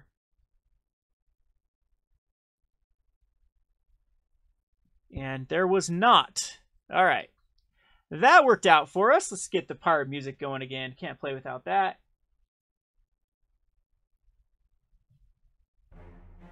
Okiba-Gang Shinobi actually does seem pretty good. Just by taking out some of my opponent's draw. But I don't have a lot of stuff that, when I start getting behind, I'm not sure that's the right route to go. This Grim Discovery actually does seem very good in this match. I don't like the Aven Riftwatcher, I don't think. And yeah, the Kami's just pointless. Same with the Arashin Cleric. The Guard of the Guildpact actually can't be targeted, so possibly this can come in to protect things. Palace Sentinels still kind of the weird. Same thing, the Okiba-Gang Shinobi and the Palace Sentinels. Both of these are kind of the awkward cards that I don't know if they're worthwhile bringing in. I'm not even sure the Kami is just a way I can trigger off the combo if I do get it. I'm wondering if these Chainer's Edicts are even necessary. Probably. Relic's probably not as necessary as I thought it was. Yeah, there's this matchup's just pretty much lopsided, I think, in my opponent's favor. Another one of these very awkward hands. I will keep it, though. It gets better if I do draw an untapped land. I think I want more untapped lands as well in this match. I want another Bog for sure, Bojuka Bog. And I want a lot more untapped lands. I think that's the problem with this deck, as too many comes into play tapped.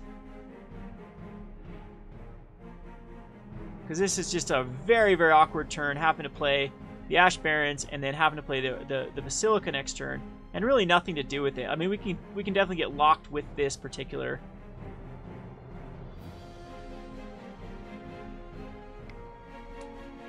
A Lone Missionary. Sure.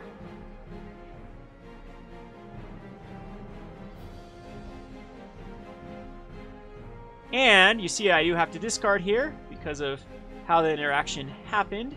So I actually think we're going to get rid of the Guardian of the Guildpact because it's something I can get back with the Grim Discovery. So here we have to worry about the reality. Acid. The thing is I can run that. Oh, that's a Spreading Seas. That is very annoying, actually. That just, I think, locked me out here. I'm trying to think which one's worse. I want the white for the Kor Skyfisher next turn to bounce back to Basilica, but that's a bad. That feels really bad. So the Spreading Seas does the job. Like I said, I didn't think that we'd have a very good chance, especially on the play. Maybe I shouldn't have kept a hand like this.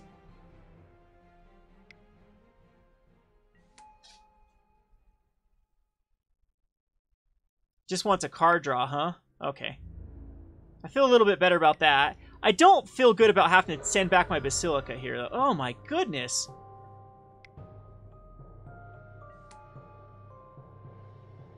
Yeah, this feels terrible to do this.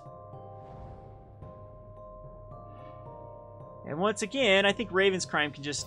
We have an extra Pestilence. I think we can throw that away.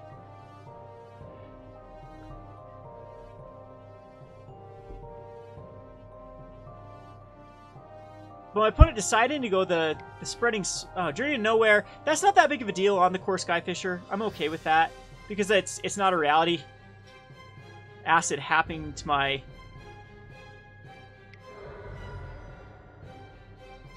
My opponent is trying to aggro me out, though. Coalition Honor Guard will be good if I can draw a damn land. So I think what the right play is here, we can go Grim Discovery. Choose both. Get back a Guardian and an Ash Barrens. We can play a Plains.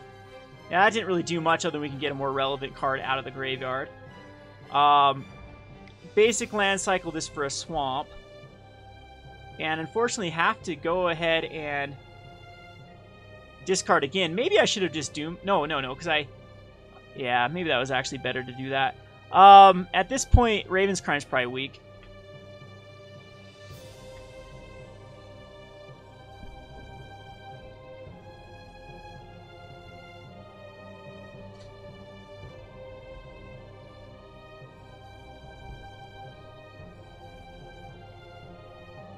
Not a lot I can still do. I did side out a lot of my life gain cards too because I didn't think I needed them. So I could just get templated out here even by Muldrifters. You never know if my opponent's just going to start hard casting. Yeah, Dreamstalker. And just for some more aggro.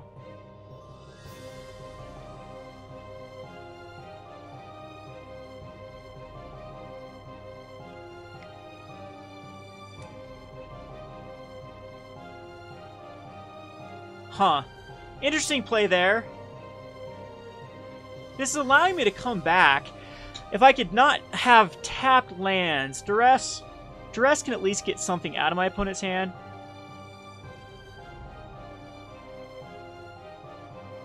But I don't know if I'm going to be able to keep both of these creatures at bay.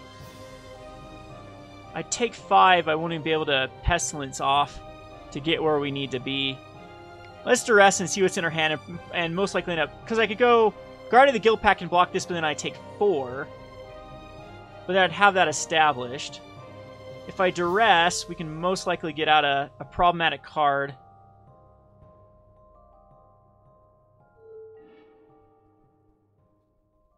Like a Momentary Blink, is that really going to do anything? Or a Reality Acid?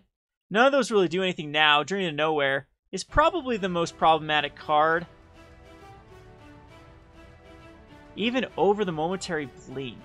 Is that the... Yeah, I think so. Unfortunately, we're...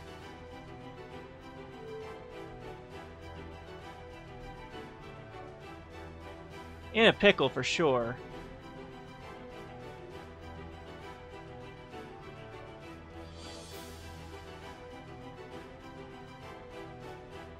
Next turn we have the Guardian of the Guildpact. And we have...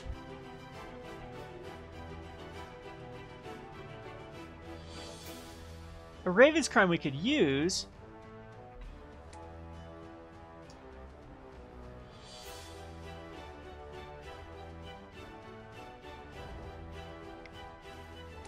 I mean, still a tricky card for me to deal with because I'm really, really low on life.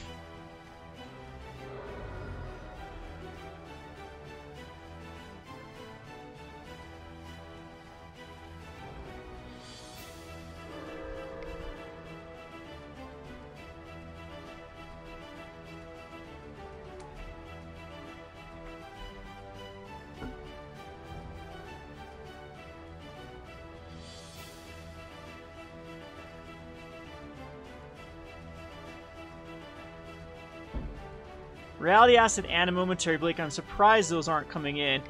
Surprised there's that attack as well.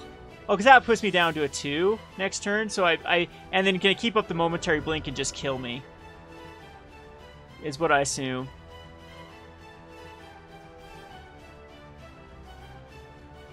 I disagree with that play. I don't know if there's anything I can do. I really have to draw into a significant card here. A life gain card. Because the last card is a Momentary Blink on the Kor Skyfisher, yeah, which then bounces the Reality Acid.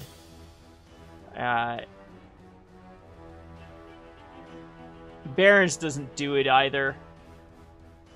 At this point now we could get rid of the Reality Acid. So if I had like a journey, like a Kor Skyfisher here, we would have stabilized as...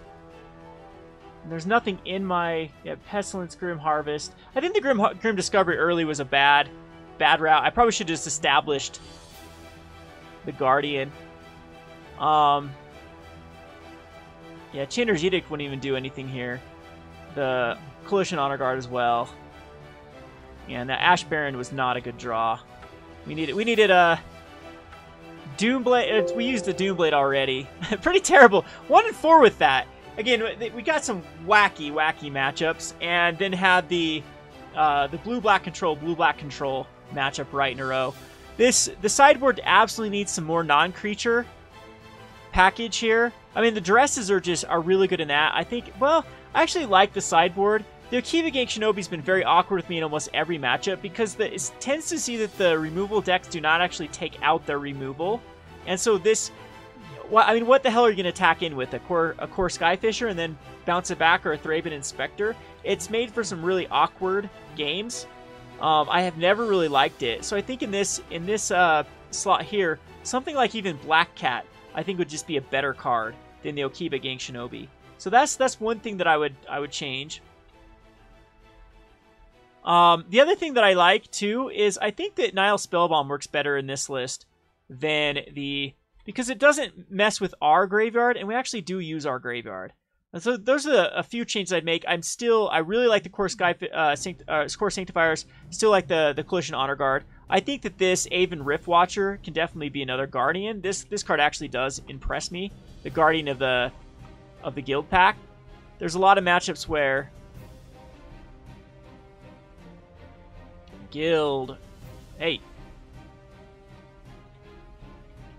where I think that this would be more relevant. Palace Sentinels too. I've ran a list that had 4 of these in the deck, and I think that let's see. So Black Cat's here.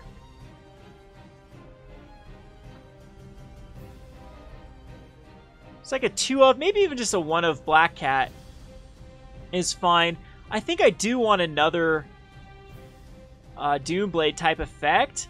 I'd rather have them. I understand why the Deadweights and the Disfigures are in here, but I think I'd rather have a hard removal rather than these. I've been less impressed with Deadweights than I would just like another Doomblade, and to be honest, even another sack, like another Diabolical Edict or something like that. Or so that'd give us 2 Doomblades, 4 Chainer's Edicts, 1 Disfigure for that early. Like what matchups do the -2/-2 actually affect? Is there? I mean, again, I understand it goes on a Kor Skyfisher and just an opposing Kor Skyfisher and just nullifies it. And there are some of those matchups that do run 2/3s, but I think that's what we can rely on Doomblade over the. Well, zombie, we have Arashin Clerics and Lone Missionary in the main. So I think we're good on life gain. I think I'd rather have another Bog, for sure. Seems to be a lot of graveyard decks lately. And maybe we can rely on the Bogs over, like, even the Nihil Spellbombs in the sideboard. There's just too many. I'm going to get rid of 1 Secluded Steppe for sure. Because we need to take away these. The comes and play tap lands are so awkward. I like the Scoured Barrens and stuff, but there's so many times where we just need maybe these cycling lands are just bad in general. I want to keep 1 because there is the ability to bounce them back with the Basilica and then cycle them. So maybe we'll just have to bite the bullet and keep running. We do need to switch out of Swamp for a Plains, I think, though. As we took out a Steppe. So we'll keep in the Barren Moor and the Secluded Steppe, I think. Gives us 1 more option. We're having so many land problems with 23 lands in those mulligans. So here, like a Diabolical Edict, I think is fine. Unless I don't have one. To give another Chainer's Edict effect and an instant speed. Or we could just put in like even another Doomblade. It doesn't work versus some opposing creatures that we have to worry about. But it kills the vast majority of them. I wonder if there is what did the Tron said? Fatal Blow could be an option. Destroy target creature that was dealt damage this turn. It can't be regenerated. Oh, I still think Diabolical Edict is superior to this. We can just throw a Black Cat in the main. I don't think there's any really matchup where this is a terrible option. And maybe just the one black cat is the way to go. I do want two, though. I want the ability to have two of them here. Grim Discovery is kind of meh. I just thought it was so good with the amount of lands that you put in your graveyard. Ash Barrens. I think we can take it out now. It was just something that I was messing around with. Castigate was really good. I don't think that even another Night Whispers and a Castigate in the sideboard is something that, in all honesty, I want more Palace Sentinels. I just don't want to shell off the tickets for them. Prismatic Strands, too. Another Prismatic Strands is a card that is interesting to put in the sideboard because I think there's just so many blowouts with this card. This fog type effect. So I think I actually do want another Prismatic Strands in the side. And I wonder if there's another creature that has a sacrifice. I thought about like a Fume Spitter, where you can sacrifice it to do something, because then it has like the ability for the Grim Harvest to get back, but I don't think there's enough that work off of it.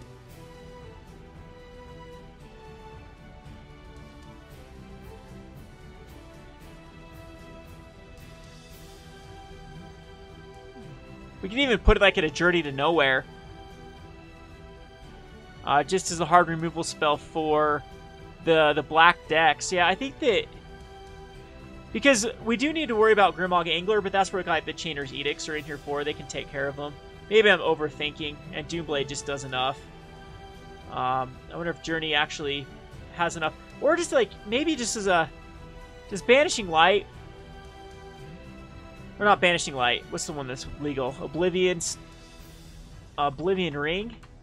Is it relevant enough in Pauper to put it in? Or, I mean, I could just pack it into their Black Cat here in the sideboard.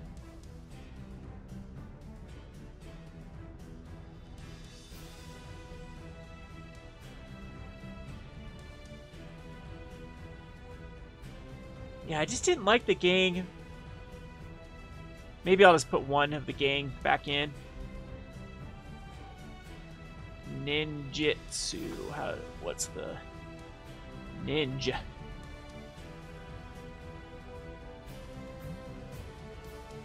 Hey, this is actually a pretty cool ninjutsu card. Skull Snatcher. Ninjutsu 1. Whenever Skull Snatcher deals combat damage to player X up to 2 target cards from that player's graveyard. That is actually pretty relevant to get back Thraben Inspectors or Arashin Clerics. I don't. Is there enough graveyard-based deck that's worthwhile as a thing? Throat Slitter's not eligible. Hey, how come Gang didn't show up as the other card? I think we'll keep in one Gang Shinobi. I don't know if we ever want to see more than one. And Prismatic Strands is the other card I'd need to grab.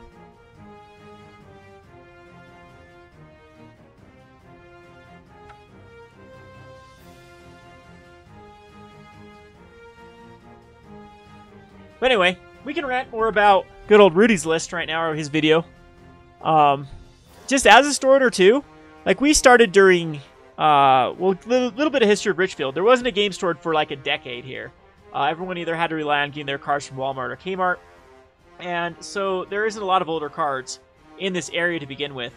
Game stores didn't really even take off until, even in Utah in general. I think in the greater Salt Lake area, there's probably maybe 5 stores that consistently existed throughout the history of Magic until we had the huge boom of Return to Ravnica.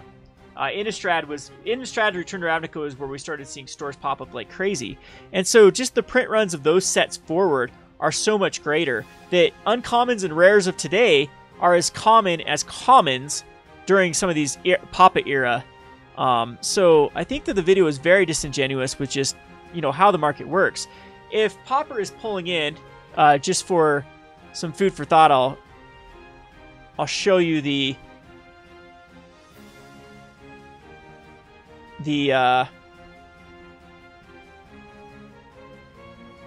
kind of breakdowns in leagues.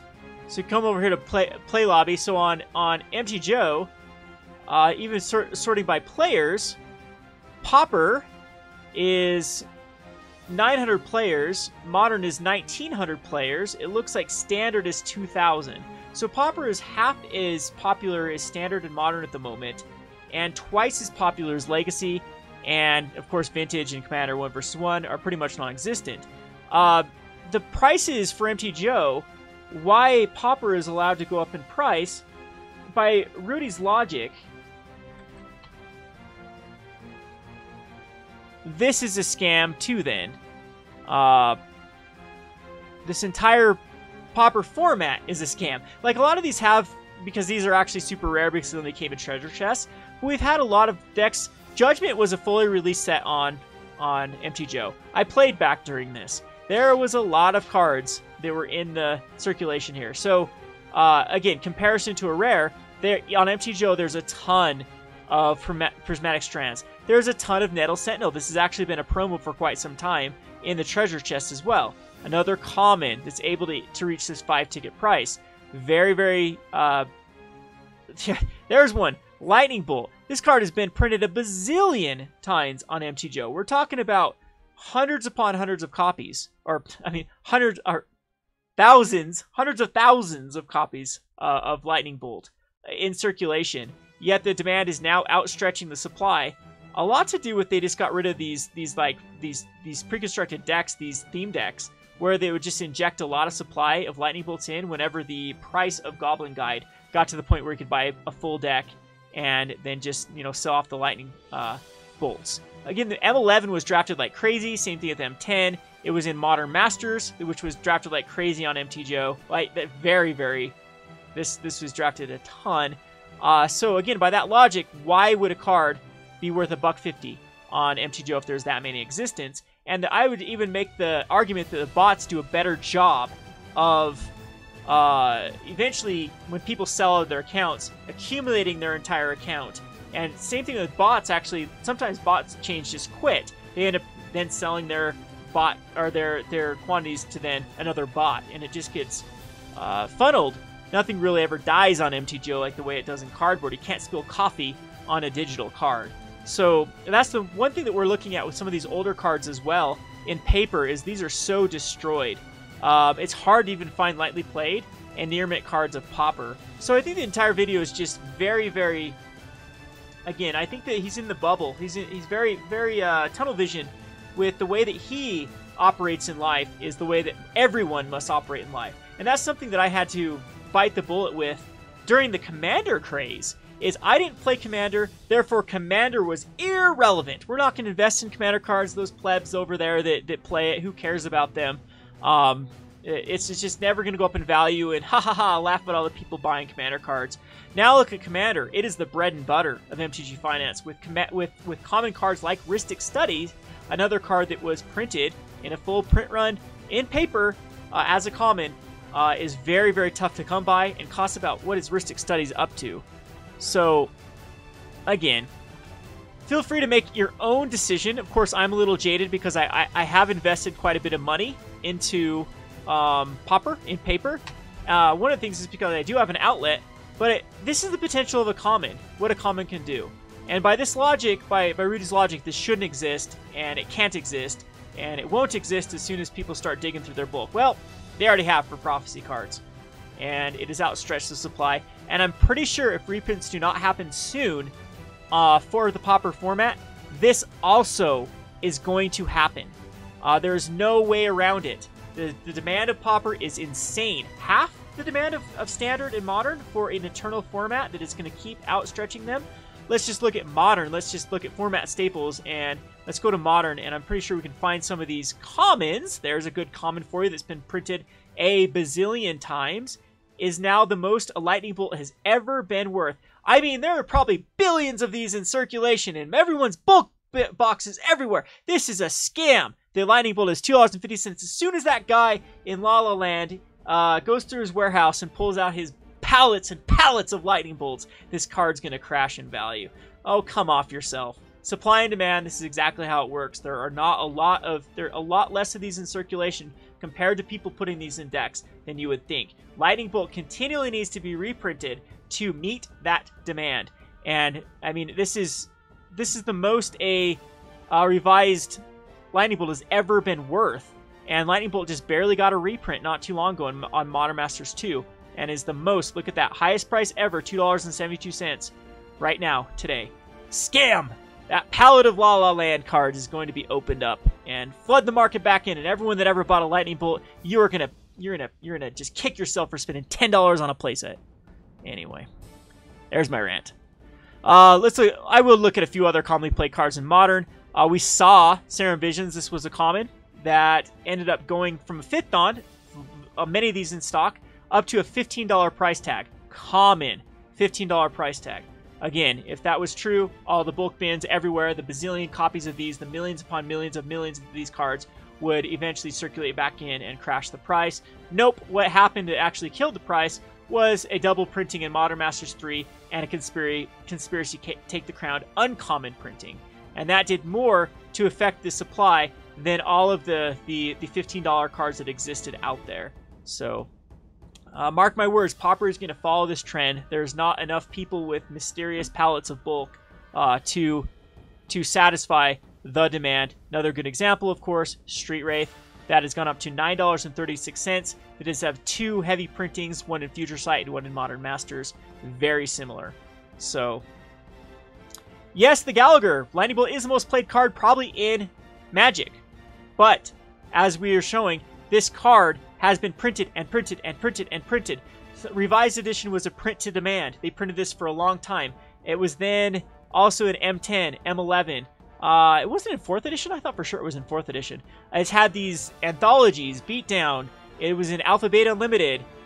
These were massive print run sets, M11 and M10. These were the Titan era. It was in a bunch of this Modern Masters 2.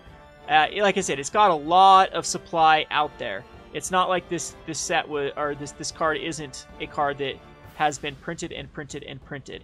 So the Pauper Street Wraith's a very good idea of a lot of the cards that have already started spiking in Pauper. They have very similar supply as a card like Street Wraith with just a Future Sight and a Modern Masters printing. Let's see if we can... Expedition Map. Here's another one. Zendikar. That's not that long ago. $3.11. The most this card has ever been. Has had a printing in Modern Masters 2, which was not a low print run. Many of these... It was also in... I thought Expedition Map was also in a box set. I guess it wasn't. But you can see a common was able to hit $3.11 because of the sheer demand for Modern and Commander has just stripped it away. Let's go with... Let's view some more, see if we can find some other commons here. I'm sure you get the point. Relic of Progenitus. One thing I've spec'd on like crazy. This has also had a ton of printings. Up now to $4.50. Had an Eternal Master, had a Lara printing, had the Modern Event Deck as a 4 of, had a Modern Masters, had a Plane Chase printing. All of these, not enough to meet the demand. Shards of Lara wasn't a set that was necessarily low in comparison to the entire... well, that's what we're talking about, Fatal Push. That's exactly what we're talking about as the Rudy video. Again, I love the guy, but I think he's full of a lot of bad advice. A lot of people got burned. Has anyone honestly got burned by my investment specs? I think I was pretty transparent during Frontier. I actually made money on my Frontier specs because lo and behold, look what card just spiked up in value called... the one that I went all in on and told everyone to go all in during the Frontier videos was why can't I think of the dragon? Kolgan's Command is the card that I invested a ton into. And that's the card that does actually work. Because that was my strategy with Frontier, was to invest in cards that also had value outside of Frontier. In case Frontier died, you'd be fine.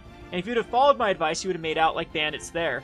But with Rudy, one of the saddest videos I've ever seen with Rudy is when one of his fans came and sold a bunch of products, sealed product, back to Rudy. And we know that Rudy probably bent him over for that.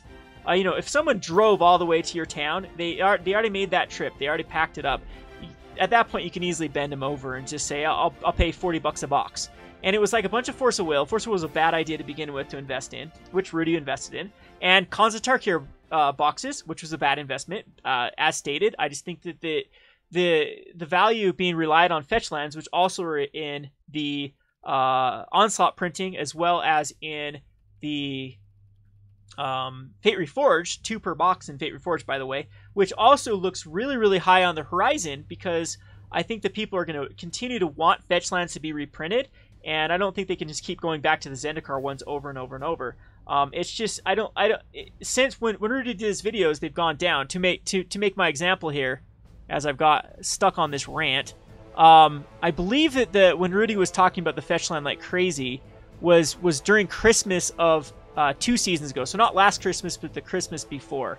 And so that was right here, right when they started rotating out of standard, is when we started to see a scarcity of booster boxes in cons, and told everyone just to, buy sealed product of cons and buy fetch lands. Buy all about the fetch. He even had a shirt printed called All About the Fetch, which is funny because now he has a shirt called Stay Out of Pauper.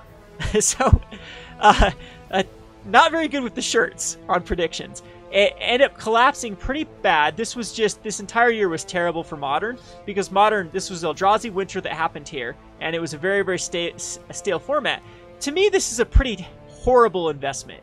Yes, it's parked its money quite well. You haven't lost money with the Wooded Foothills, especially if you got in during the low here, but it hasn't really gone up in value. And with this on the horizon, with a lot of people saying, Wizards, why the hell are you putting a Sheevan Reef in a dual deck? Put a damn fetch land in it. People actually want the things. I think eventually Wizards are going to run out of equity, and they're going to have to start chucking these things back in, because they do tend to hold equity. I know a lot of people told you to buy into Zendikar Expedition, or the Expeditions too. Look what it's done. This card has just collapsed in value. This was the Rudy investment advice. Can someone please direct me to other videos that were invest in other non-way expensive reserve lists? I don't think a lot of people have a couple grand to buy out Bazaar of Baghdad, which is very volatile. Talk about a card.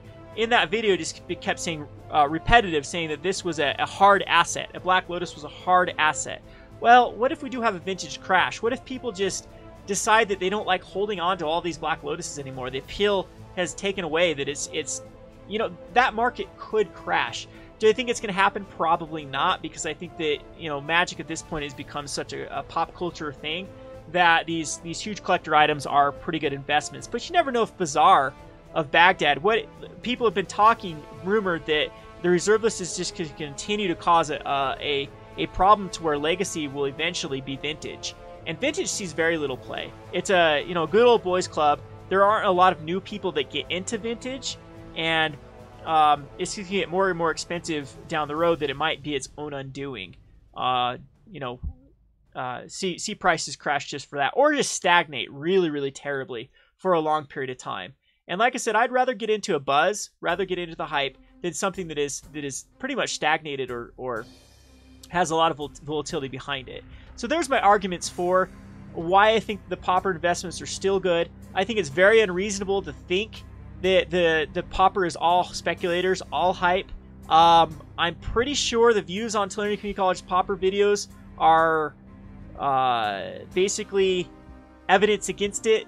Looking at the league that it's on MTGO, where it is now basically half as popular as we showed with... Hey, I don't want this. I don't want to do a draft queue. Half as popular as Standard and Modern? That's a pretty good sign with Pauper. This is trending upwards as well with this friendly Pauper league. The data is there. It's a very diverse format. It's... Chander's Edict, Fatal Push has to go up. I'm telling you, that is exactly what I'm talking about. The amount of Chander's Edicts that are in existence is probably more closely in line to a Mythic in today's day and age. There's no way around it. It's a torment. The problem too with all these old cards, we had a kid come in today that bought a Pauper, or yesterday. Today weren't open, but yesterday bought a Pauper deck, and I was laughing at him because the cards that he was buying were older than he was. So just put that in perspective. We have these young players that are buying up cards that are older than they are. There are so many cards that are just gone now. I have like only a couple Chander's Edicts in my store, and we don't get them in. We just bought a collection, and we were like, yes, some Torment cards. There wasn't one in there, and a lot of the cards were so damaged anyway. So it's the one thing that Rudy's video does have going for it, and I stated this in my Pauper video as well, is these are very susceptible to reprints. But reprints are very predictable, and they can only shove a certain amount into them. And especially with the going away of dual the dual decks, that's one less venue that or product that they can push reprints into. So again, it's already, and to Rudy's, I don't know, anger or whatever you want to call it, I've already made money returns on Pauper. We already sold Gorilla Shamans and Chomano's Blessings and things that we did call it that did spike. Deathblade Elite, in my opinion, is about ready to burst. And people have been willing, players have been willing to spend the $2 a piece just to get their playsets, because that still isn't unreasonable. What's unreasonable is, buying 4 Scarab Gods for a deck. So again, it's becoming more appealing every time Modern and Standard have these little price spikes and staples of the card. When Scalding Tarn is pushing yet again $70, well, hell, Pauper looks great. I'd rather, buy a Pauper deck than have to fork over $70 for 1 Scalding Tarn, and then be expected to play 280. Another, let me pull up this Reddit post if I can find this asinine Reddit post too about people that were making fun of Pauper. They brought up this card as every one of their points was refuted quite quickly. Curse of Chains, I believe, is Curse of the Chains. Curse. It's a Delver. We'll find it. So there was a Reddit post. The top post upvoted over 90 times. Oops, not Grixis, Delver, and Legacy. Grixis, Pauper. Mono Blue, Delver, Pauper. Curse of... I just searched Curse of Chains. Yeah, I spelled it wrong. They were like, this is just proof that speculators are, in their words, retarded. Because Curse of Chains has a functional reprint called Narcolepsy. Narcolepsy. Okay, so this card does the exact same thing. The mana cost is the exact same. But is it? Let's compare again. Narcolepsy, 2 mana, enchant creature, being of each upkeep. If enchanted creature untap, tap it. Enchant creature, being of each upkeep, tap enchanted creature. So it's going to trigger off the tap no matter what. Tap it down with Curse of Chains. Okay, they do basically the same thing, right? Well, people already pointed out the Curse of Chains is something that can actually enchant one of the problem cards for why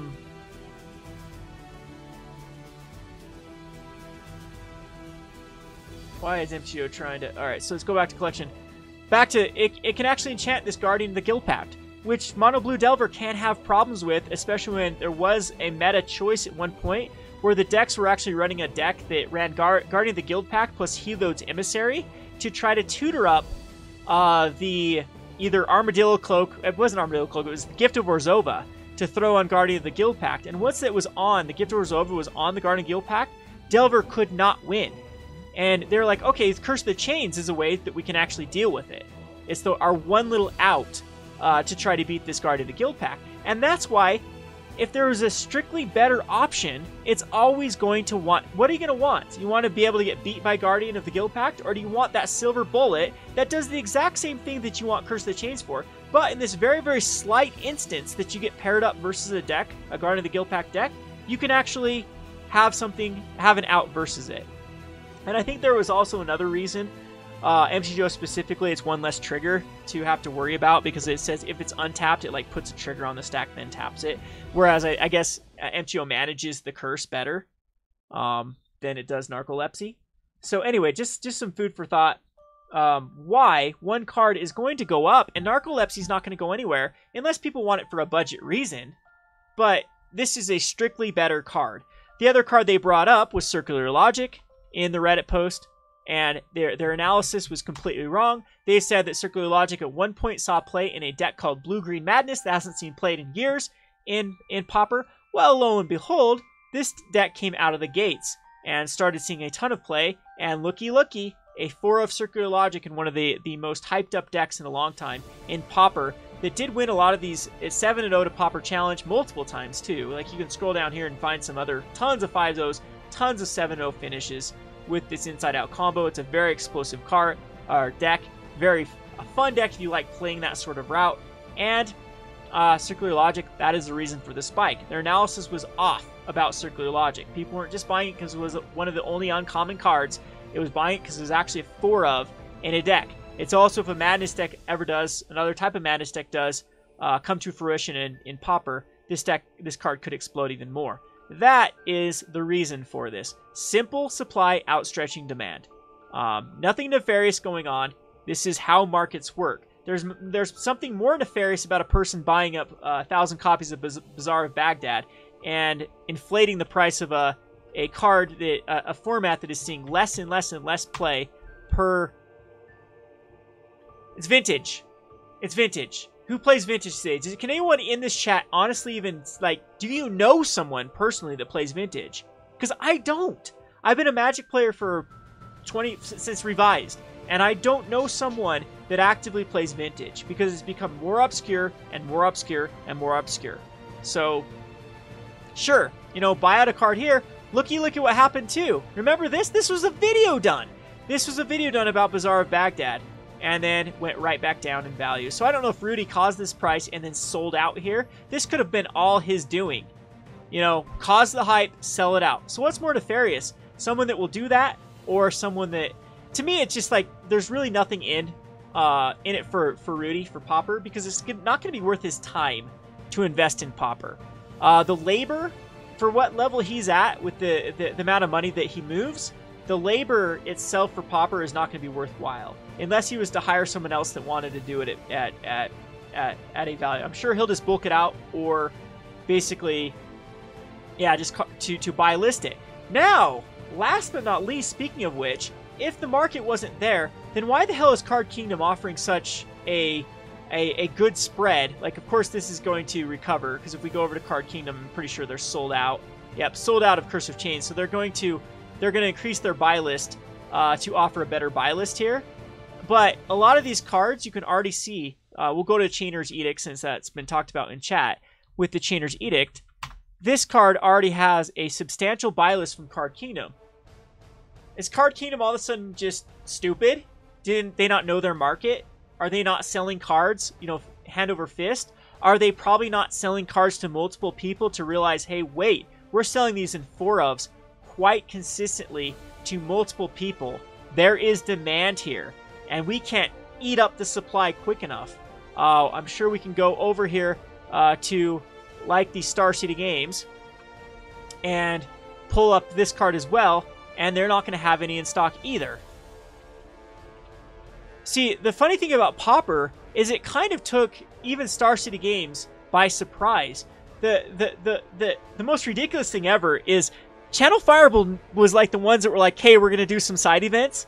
Channel Fireball is just not very managed very well. Don't you think if you were going to be the big player in a format that you would stock up? I remember Tony P. College did a tweet or something in his video where he was just baffled that Channel Fireball themselves didn't bring Pauper cards to something that they were advertising and flying someone out to play in. And that there was just a run of Pauper, like the prices of Pauper went insane at that GP because people were like, hey, hell, I got knocked out day one. I'll go play in the Pauper side event.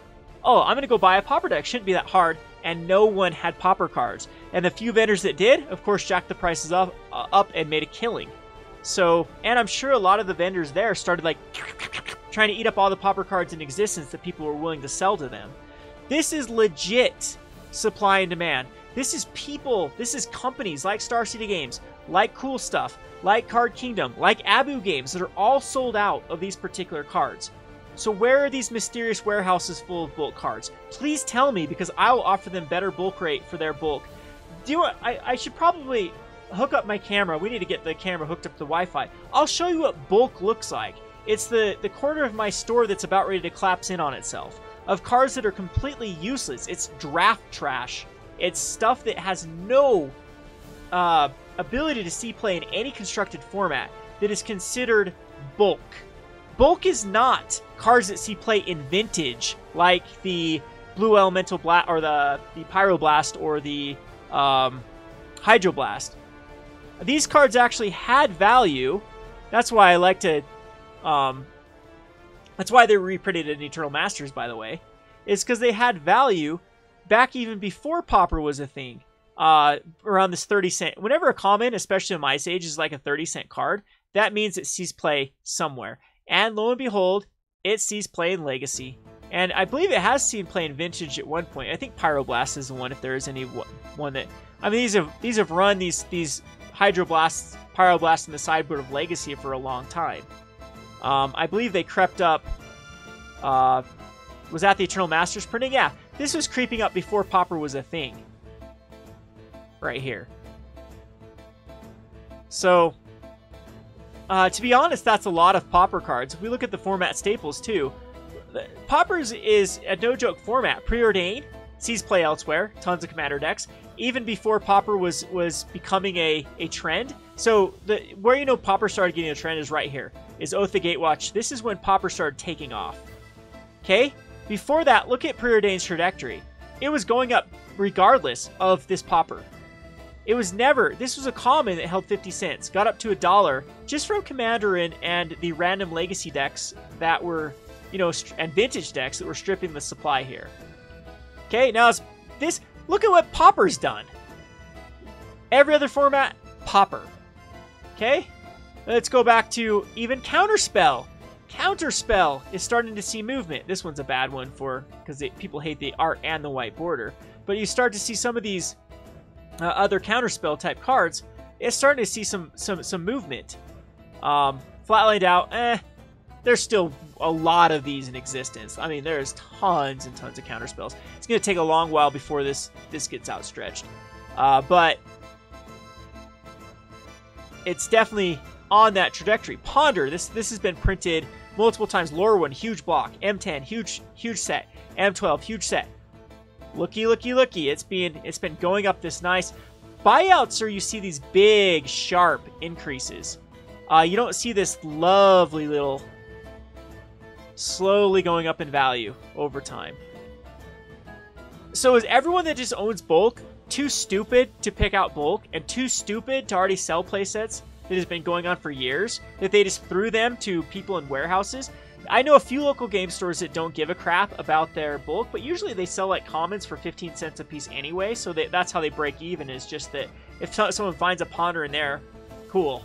We're selling these cards that have literally no value for 15 cents. Rudy's right, there are cards that have no value. Those exist.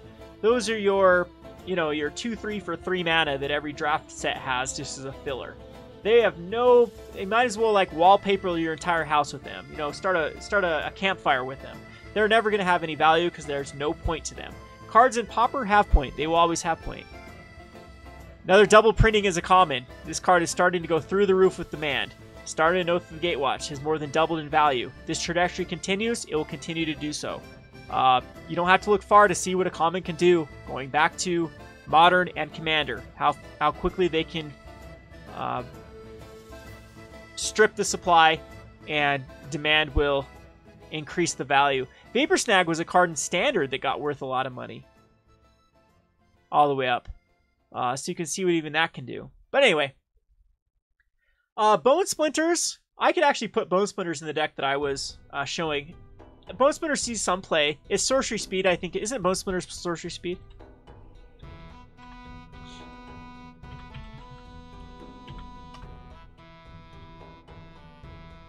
Yeah, Sorcery Speed, so it's awkward. Very, very awkward card. But anyway, anyone have some Q&As about Pauper in general? About the market in general? Like, I've been transparent like crazy about it. I have a lot of vested interest in Pauper's success. But I didn't do that out of nefarious reasons that it was like, haha, look at you people. In fact, I've been playing that on Twitter, or I've been acting like I have. But in all honesty, I crunched the numbers. I looked at the market. I, put my finger up in the air, felt the feel. This Pauper craze was different from the last one. The last time that this happened, Pauper came and went within a couple weeks. The diehards stuck with it. Everyone else went back to Standard and Modern. This time around, even look at Rudy's comment section. Everyone's like, damn, this format is fun. And I thought, chat can let me know. How'd you like the games I just played? That was pretty diverse. We had a Reality Acid deck that controlled by land destruction. We had a Bogle's deck, which got blown out by my Chainer's Edicts. We had MTG Spotlight hop in the chat and throw out some Exhumes, reanimate some Exhumes, and actually, lock me out with a Umlong's Crusher that way. Before that, I didn't show you the other matchups where I timed out, but they were very long, grindy matchups versus two black-blue control decks that one was a black-blue Flicker deck, and one was just a more heavy on the control, really just trying to get there with, what's the card that discard 2 cards? They draw 3 and discard 2 cards, and then if they kick it, it also makes an opponent discard 2 cards. Probe? Is that the card? I believe it's Probe. Black-blue Probe deck was the deck I timed out against, only got to game 2 with. And they were only running, I think 5 total creatures was all. It was 2 Grimmaw Anglers and 3 Muldrifters. My opponent had no cards left in hand, neither did I by the time but it was just so much control with black-blue. So, all these people saying, it's all aggro! I didn't even face a damn aggro deck. Not one time out of that league. And I wanted to, because this deck actually wrecks aggro. But the meta is very, very diverse with Pauper. And nothing is really taking over. Delver's getting a little bit frustrating. It's starting to creep back up to those levels because these two decks can honestly be combined. And I think there's even one. There's another. This deck is very similar. No, that's different enough. But every now and again you'll see another Delver deck that doesn't quite make these two specific decks. But it's definitely a Delver deck. But I mean, it's very, very. And if you even scroll down here, Kanatha Boros at one point was the #1 deck. Elves at one point was the #1 deck. Stompy has been the #1 deck before. Affinity has been the #1 deck multiple times. Mono Black Control has been the #1 deck before. So, alright, so I'll get to questions here. Thoughts on Alpha Beta comments in regards to the format? Absolutely, Jenny. You can definitely invest in them because they are novelty, so you can compare them to foils. I bet if we do look at these, we might see some Alpha Beta. There isn't a lot of cards from that entire time period, though, that is that relevant in Pauper. Is there any cards here besides... was Brainstorm originally in Alpha? Or was that printed later on? Yeah, that was Mercadian Mask, right? That was the first time?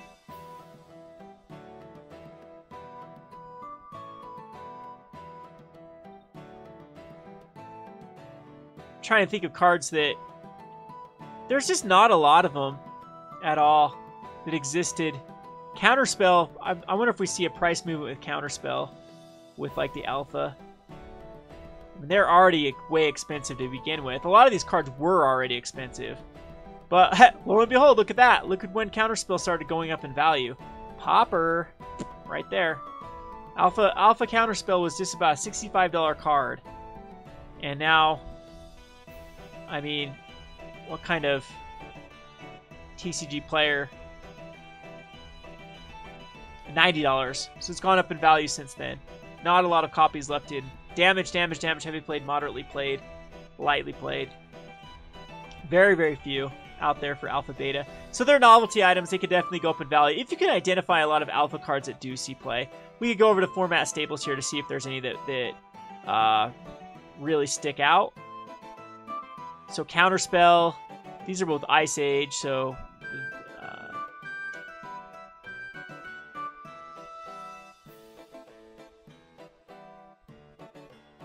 not a lot. I'm not seeing anything that's really, during that time period, that's real staples. Llanowar Elf, I guess. Could be one. But I think those are already pretty expensive to begin with. Even Doomblade wasn't Alpha. Yeah, Ash, Zombie, there definitely is things they need to inject into the Pauper supply chain. And no doubt they will. But that doesn't stop people right now from getting the demand in. Like, a lot of people are like Rudy's like, well, you're going to get murdered if you invest in Pauper, and then you have a dual deck or an event deck, a Pauper event deck printed. I honestly don't think that they're going to do Pauper event decks. Wizards is because their event decks are already pretty terrible to begin with. They need to hold value long term. Like, people just went crazy over Commander when Commander had $700 worth of cards in a Commander 2017 set, and look at the prices of, or Commander 2016 had over $700, and as soon as those boxes started to get cracked, the complete set was down to like $300 because a lot of these cards can't hold value. Like High Market was a perfect example.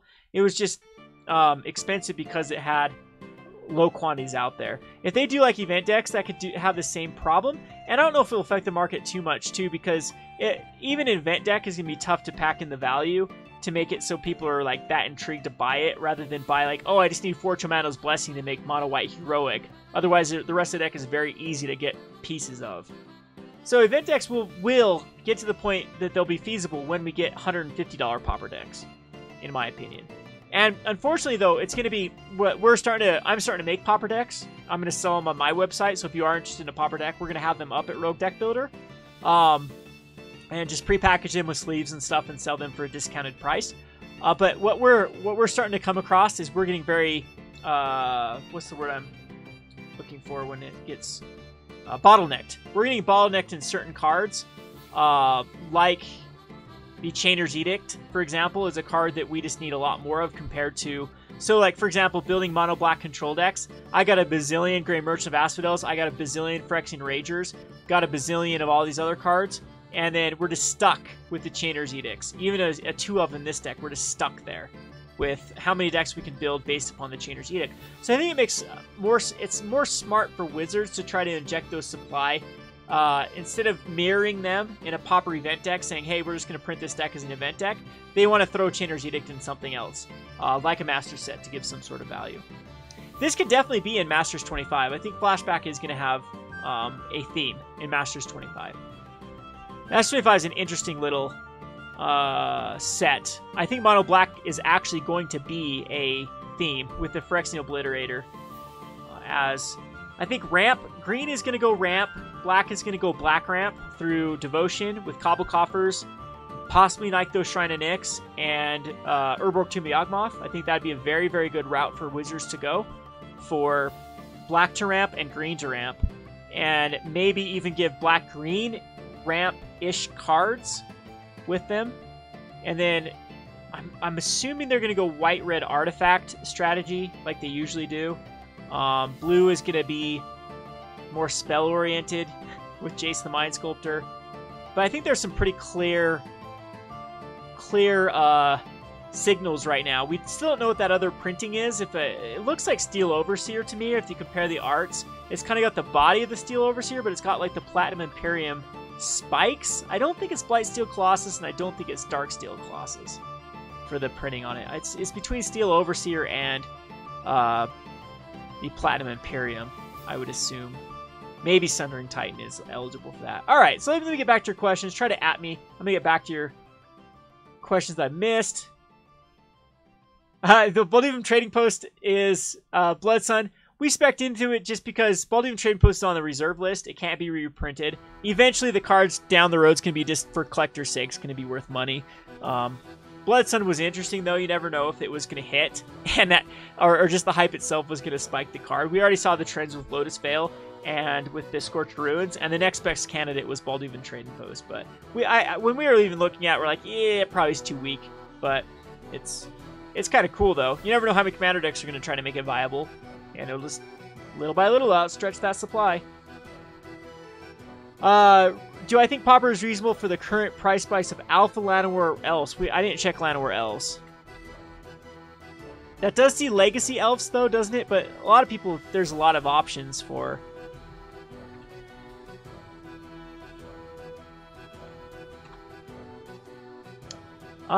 Yeah, well, absolutely. If this is the price spike right here, this is Pauper, for sure. That's interesting. It's that expensive of a... Yeah, these are just novelty items. Crazy.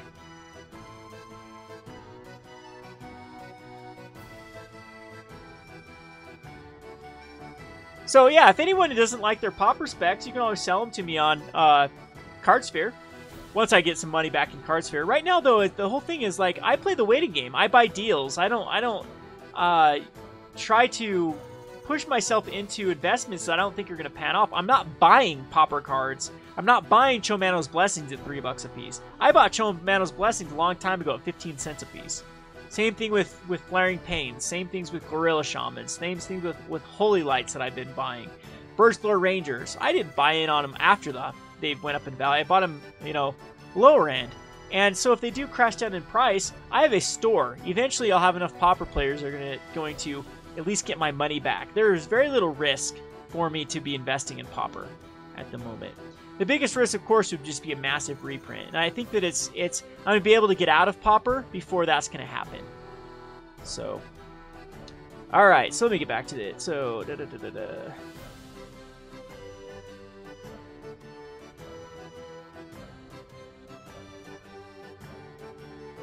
Well, the thing is, Deathfire 2, a lot of the last Master sets have had a lot of Pauper focus. Modern Masters, even Modern Masters 1, had a lot of Pauper cards in it.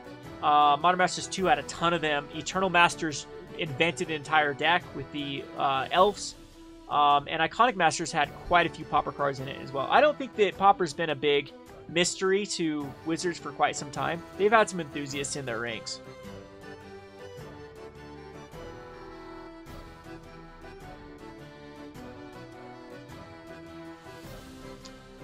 Alright, so if Wizards did make their own product, they could make new cards just for Pauper. Yep, they could. They do that on MTGO all the time. They inject them into sets like Vintage Masters and what's called the Masters Edition sets. Or even in promos, they downshift. And there's quite a few cards that exist. There's a whole page on discrepancies of commons that don't exist on MTGO and commons on MTGO that don't exist in common form and paper. I wish they'd try to merge at least the relevant ones and then go from there. Like Hymn to Torak, they probably should just print as a common and then ban it. I'm not sure if it would actually, if Hymn to Torak would actually be too good for Pauper. I actually think black decks could use Hymn to Torak, to be honest. And I also think Goblin Grenade wouldn't be too problematic. I can't remember what there's a suggested ban list if you do paper commons, and Hymn to Torak and Goblin Grenade were on there. I don't necessarily know that either one of them would be too good for Pauper. Judge Promo Negates, I don't have any personally. I typically don't like to keep foil cards because I think they're more of a liability. So again, different strokes for different folks. Rudy, for example, likes to go in all high-end cards. I don't like to have that sort of capital lying around. If I have that sort of money, I'd like to reinvest it as quickly as possible and return it into stuff that will sell and as quick and make profit margins as I go. I'm not using Magic cards as a retirement fund, like Rudy's doing at the moment to sell out for a big cash out day one day. Everything I want wants to be liquid. We just sold Jason Mind Sculptor into the hype. Sold it for $80. I'm like, screw this. We know it's getting a reprint. We don't know that it's going to get unbanned in Modern. Even though people have identified that the leagues on MTGO Beta have it legal, that doesn't mean anything. There was a card that was legal. I believe it was like Blood Red Elf, and one other card was legal on the MTGO Beta League and was not unbanned the last time around. So these things do happen. Yeah, Cryptox has gone up. It is another one that we do get kind of choked out with. Let's check out some of these other decks real quick with the Pauper. Like Elves, for example, we get choked big time with the Nettle Sentinels and the Kyrian Rangers for sure. And that's funny that those are the two prices that are expensive. These are the two that we have a hard time finding the copies for. Findor and Elves too. This one's a tricky card for me to piece together. The thing is that decks don't need Findor and Elves. You can use any Elves here that you want. This is running a lot. I guess they're running 7. But you can do like a 2-2 split of them, so you can get around like Decay and a few other cards that target, a lot of the Echoing cards that target multiples. Right now though, like, have plenty of, we have like a lack of some of these Timberwatch Elves as well, because it's the uncommon out of Eternal Masters that we're using. So this card could start going up because it was an uncommon in Eternal Masters. It was a commander though as well, and dual deck. But yeah, we're starting to get kind of choked in various decks with particular cards. These prices are quite representative of where I'm having problems with as well, fulfilling cards. So that's indicative of the entire market just having less of these out there in general than other cards. Like, same thing with Capsize. The only Capsize I found were a couple damaged ones when we were sorting through. We just bought a collection, and there was 2 Capsize in it, but they're damaged, for example. Do you know what, too? Speaking of Capsize, I think this was a huge... When they printed some of these commons as invocations, that was kind of... I think they're banking on Pauper being a thing, too, to try kind of get these things demand. Because Capsize is the only place where this is actually seeing... I know that there are some commander decks that run Capsize.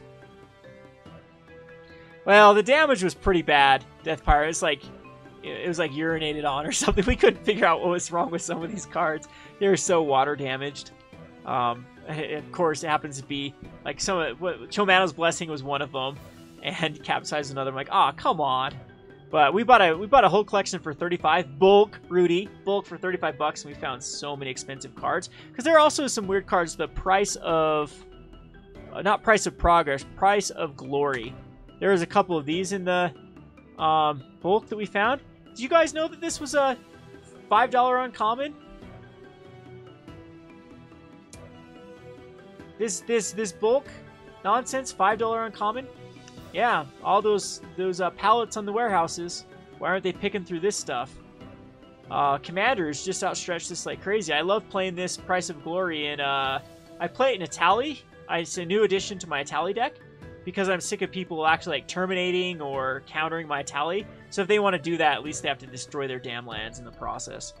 Either let my Itali hit, or lose some lands. Am I playing anytime soon? We can play. I've talked for enough.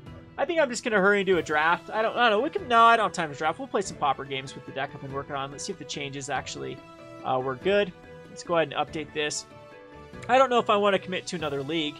See if anyone wants to snipe me here in the queues and get perfect information with the Kami Pestilence Law.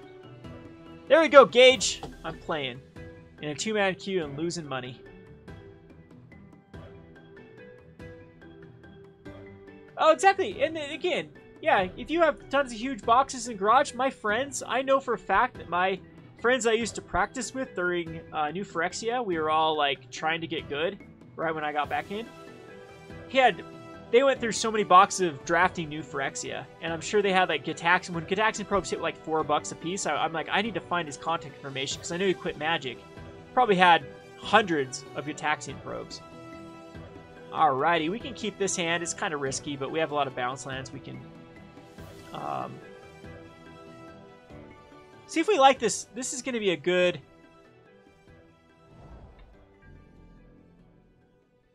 test run for the Black Cat. Yeah, Golgari Thugs, but again, Golgari Thugs wasn't from Pauper. That has nothing to do with Pauper. So do I blink him here with an Arashin Cleric? I think I do. Goblins is just an auto win, I believe, with this deck. This deck is miserable for Goblins to deal with. Like main board life gain. They do have some little tricky cards that can get around my life gain. You can make the argument for Doomblading that, but I think what I want to do next turn is just Kor Skyfisher back the Arashin Cleric. I wish I had all my bulk when I was a little kid, but it was lost. Alright, so this is going to be a different... Basically, we gained 5 life with that Arashin Cleric, though. And my opponent kept a very greedy land, or greedy hand. Here, I could go Black Cat, or just Doomblade the I think Black Cat's actually better here, rather than Doomblade. There might be a better relevant target.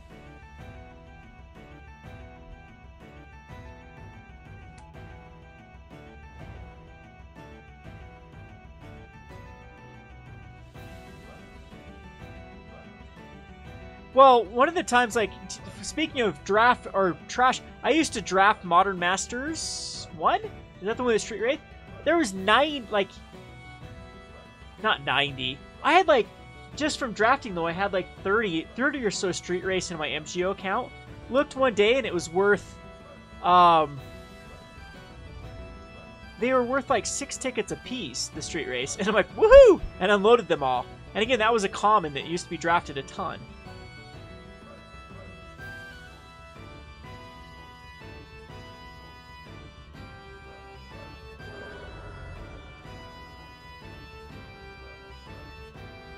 Has a pretty relevant card. The Black Cat, again, just absorbs some damage. And alright, so here I can go Scoured Barrens and then just bounce back something with my Kor Skyfisher. Or we could bounce back with the Kor Skyfisher and maybe I just want to gain a life, redo it. How badly do I need lands to come out?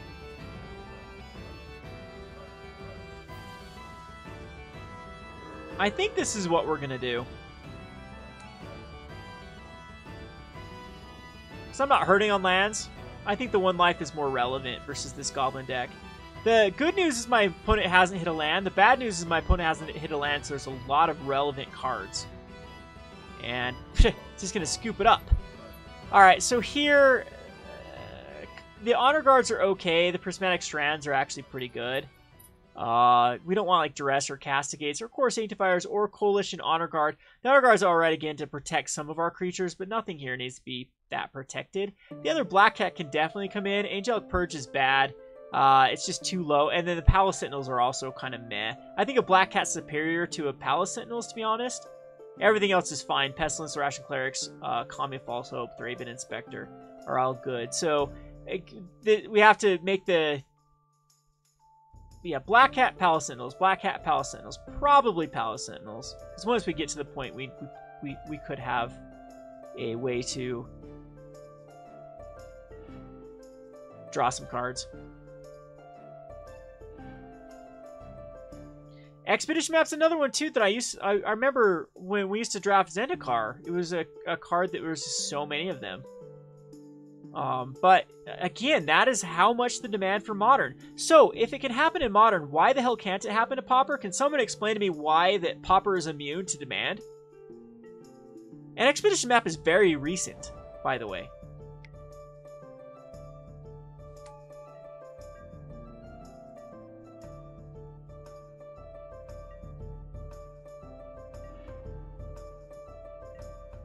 Probably should have taken out Night Whispers, to be honest.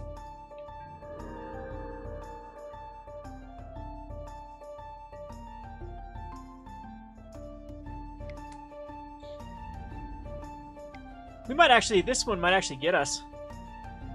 I didn't even look. I saw lands and kept the hand, and this is kind of a bad hand versus our opponent.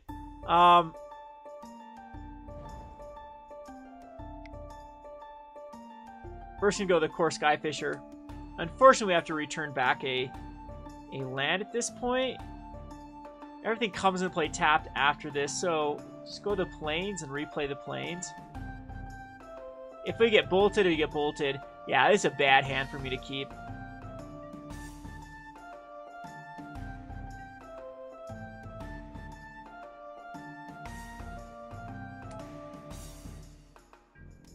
Be interesting if my opponent decides damage is better than a creature. Obviously, I think damage is better than a creature.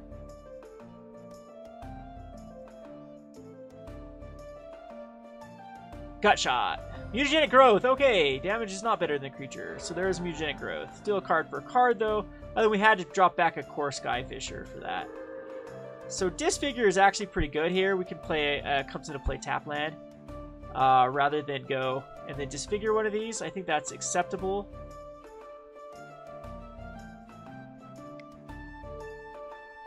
Creature or can't attack unless you cast a creature. These are the same thing. So let's disfigure the Mod Conscripts.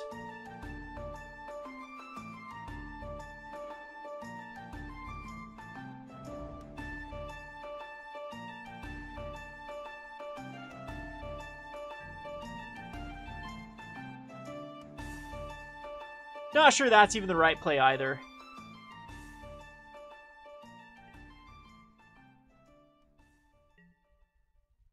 But I kept a very bad hand. So I deserve this loss. Too busy looking at chat. And my opponent did not have a spell to cast, though, so that was huge. So I don't even know if I need to do anything here. I don't want to go like Night Whispers. I think I just want to cycle this. And cycle this. Jeez. And we do find an Ash Barrens. Both of our Grim Harvests. I just didn't want to throw out a Lightning Bolt into a Kor Skyfisher and have to bounce another land. We'll probably end up bouncing the Scoured Barrens again. I know some decks actually run a Kabira Crossroads in here too. I just found it very unnecessary. We already gained a ton of life. Yeah, I'm pretty sure there's bolts in my opponent's hand, so I'm not even going to give my opponent a chance. There is Pestilence. Pestilence is pretty bad still. Yeah, if my opponent wants to... Let's go ahead and cycle this. Find another black source. Thin out that deck. And then we'll Basilica. We have 8 cards in hand, though. Ugh. That's okay. We can get rid of the Bog. It's so not important at the moment.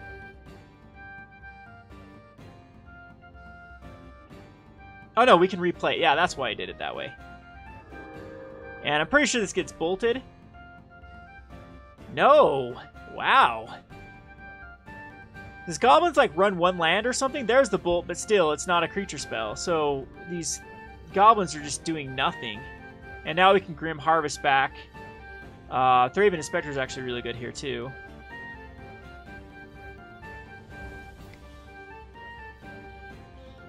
Can't quite do both at the moment. I think we'll do Grim Harvest, back a Kor Skyfisher, and then just pass the turn. So I probably should just play the Bog instead of the Plains. But now we have a Chump Blocker. This is where I think my opponent tries to go crazy. Yeah, I definitely should have played a Bog because then we could have... So do I need to use the Thraben Inspector this turn? I don't think so. I think we just take the damage. Because next turn we could go Kor Skyfisher and put back a Thraben Inspector. I also could go for a Pestilence. Boom, boom. No, Pestilence would only get for 1 at the moment. We still need... So if we would have done Bojuka Bog, we could have done Pestilence for 2 and wiped the board. Ugh. So Bog is definitely the right play because we want a Kor Skyfisher back. Can't play both, right? Harvest, and Kor... No. I can go Harvest and then just 1. But I can do... If I do this, I can do Thraben back. So Basilica back for the... No, I could do both. So I could go Grim Harvest, get that back, and... No. I can just play 1 still. So we'll just Bog to get rid of the tapped aspect.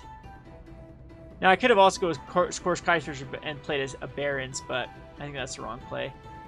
So we will go Kor Skyfisher.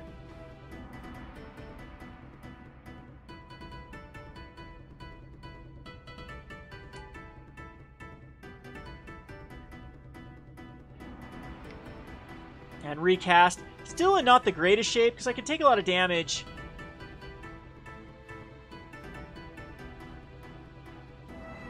Definitely blocking this turn. Zombie, my rule of thumb on card sphere is between 41 and 51%. I use the scatter shop option on card sphere because there's so many cards I'm willing to pay for.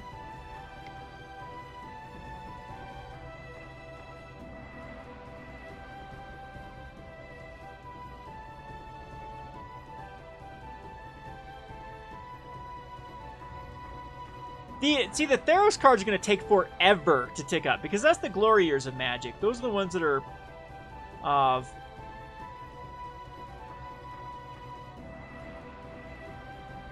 So, had another mutagenic growth. Wow.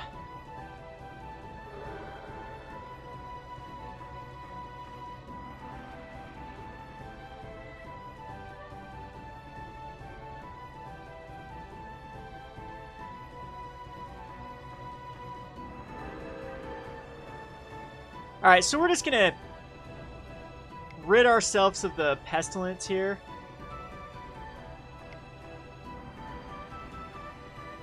I think I want to do it this turn, just in case there's another mutagenic growth. Or do I wait for my opponent? I can still die to bolts. Yeah, I think I wait. So Pestilence here. We could definitely lose this one. Double mutagenic growth to get rid of our Kor Skyfisher. Plus I had some very awkward lands and none of the gain life cards, so. But this is a board wipe.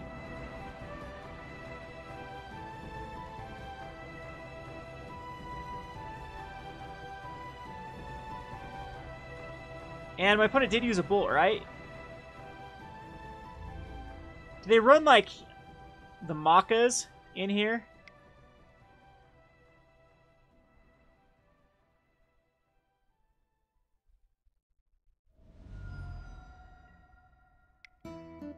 So I'm dead to another mutagenic growth. That's just, if my opponent has all of them. Alright, see, look at that. We are back in business. And decided, of course, he would have cast a creature to try to attack. Do I need to play a safer... Alright, that's the best card we could have drawn into right there. Lame. Opponent needs to bolt this Lone Missionary. No bolt. And just like that, my opponent is out of reach now. So the concession should come. Alright, so the Theros Heroic stuff is going to take forever to tick up. Talk about cards. We actually, there you go, someone that's planning ahead. We went and got all the Crone Sky Guards out of our bulk bin. We found probably like 40 of them. Because this was a set that existed.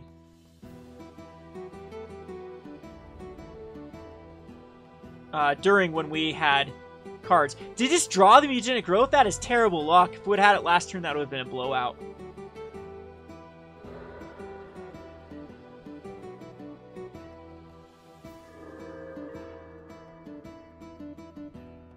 That's a pretty decent card. I think what we'll do is just gain some more life, though.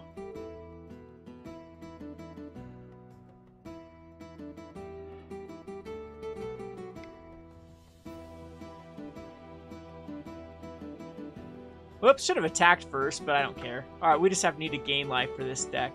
There you go, Goblins is a pretty easy matchup. Maybe I should have played a league. It's midnight my time, though, and I do want to eventually wrap things up. We'll play one more, though. See if we can get a good match.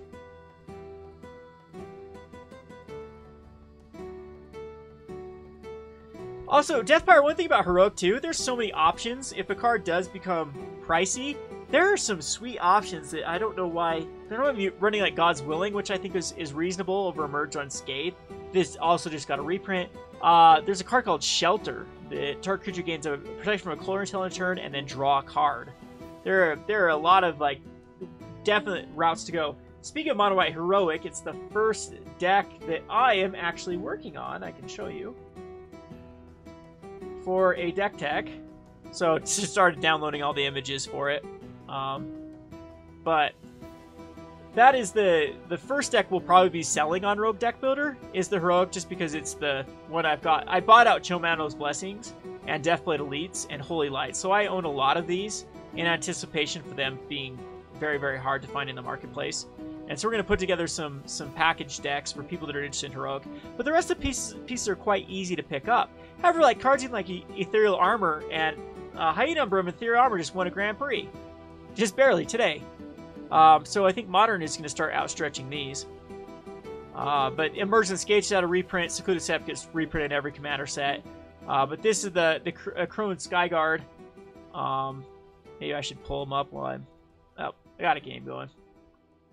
But yeah, so be looking forward to that. I'll be doing a whole deck tech on... Or not deck tech, just overview of how to play Heroic.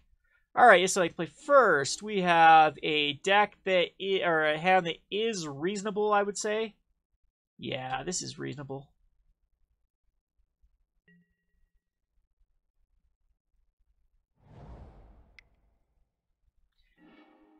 Of course, the less information you give an opponent, the better. For time's sake, I'm just going to cycle the Ash Barrens. Uh-oh. This is the match that I have lots of problems with.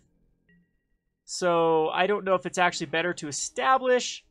I think I actually want to establish a Night Whispers here rather than a Arashin Cleric. Okay, I'm glad I did that because it found a Disfigure. But if I get ninja'd, at least I can deal with the ninja. This ends up being quite a weak hand versus Delver. Fairy Miscreant can draw a card. I don't want to disfigure either one of these. We also did not hit a land, so it's most likely I'll Night Whisper myself again.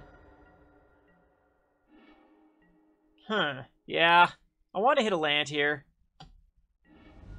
And we hit it, so 8 cards still in my hand. I'm just going to disfigure one of these. I think that's reasonable because getting the Chainer's Edicts online is going to be a thing. Well, my opponent got value out of it. Missed the land drop, though, so that's the good news. It hasn't used a Ponder or Preordain. I expect that to happen this turn. Yep.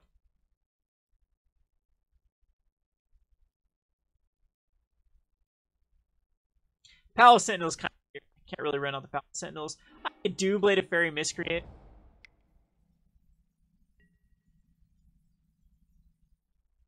I think that's quite reasonable to do Blade of Fairy Miscreant here.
Augur Bolus. Interesting enough, this card is starting to, the supply is starting to be outstretched from Augur of Bolus out of all cards.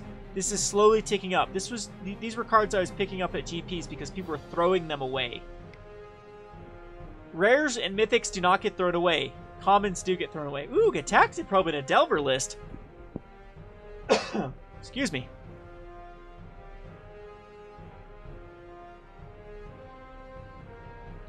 So this is going to be the heavy on the Delver. Probably not any Spires. So heavy on the Ninjas.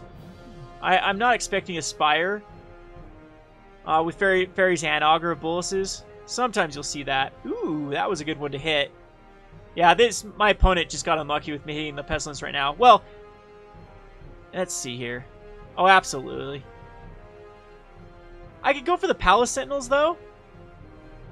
But if it gets snapped, my opponent gets it. And I don't think I want that to happen. I think when you can establish a Pestilence, you do establish a Pestilence against this match. It's one of the key cards to beating this match. Yeah, I mean, Fatal Push, 100. I mean, lots of people do have Return Around to go forward. It's again, all the major, the whole local game store craze happened during that time period. So there's a lot of those cards in existence that haven't been, you know, thrown out, destroyed, and whatnot. Ninja.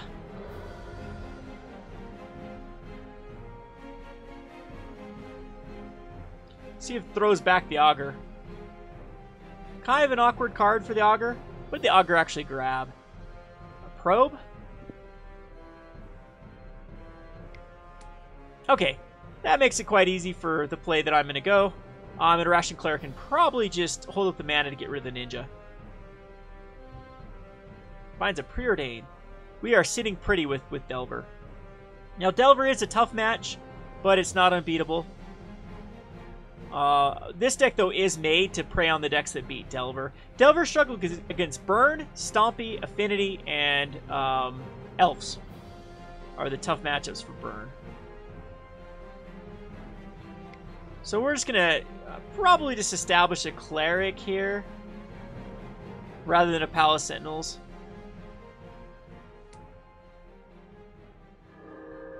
But Affinity, Burn, Elves, and Stompy are matchups that this deck is very good against. So, again, kind of the rock, paper, scissors portion of Magic. Thing is, though, Delver's used no resources, has 2-card advantage above me, and is now actually with lands and 2, yeah. So I don't know who's ahead at this moment. Alrighty, so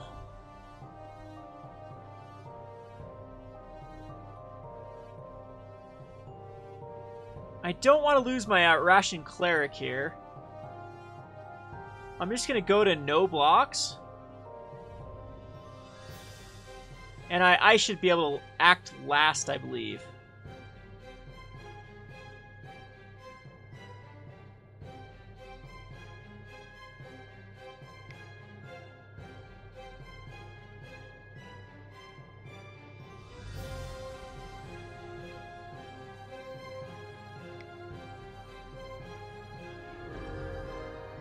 But does this allow another ninjutsu in? It sure does. Alright, we'll take the damage. There's one ninja down.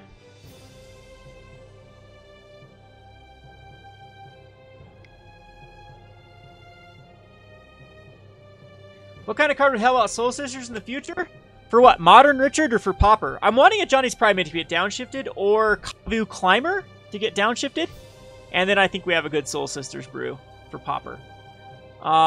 We could have even like Serene Steward if that would have been downshifted. There's plenty of cards I think could get Soul Sisters to be a legit deck in Pauper. I'd love it. People do play it from time to time, but it's got a lot of bad matchups. And it's got kind of the same like strengths as decks that are just as good against the decks that Soul Sisters beats out, like Goblin's Burn. But also have game, like this deck, for example. This deck still has game against control. So, I don't think I can really establish anything at the moment for a Palace Sentinels. I'm not sure I want to do much of anything here. Like, I do want to establish a Palace Sentinels. Is it worth it?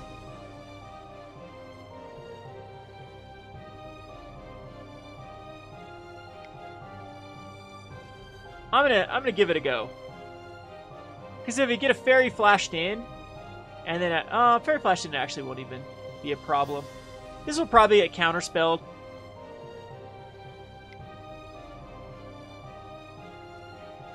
And we'll just pass the turn. We gotta grind this out.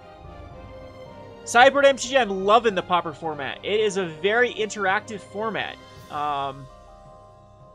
It's something that has a lot of possibilities to brew in.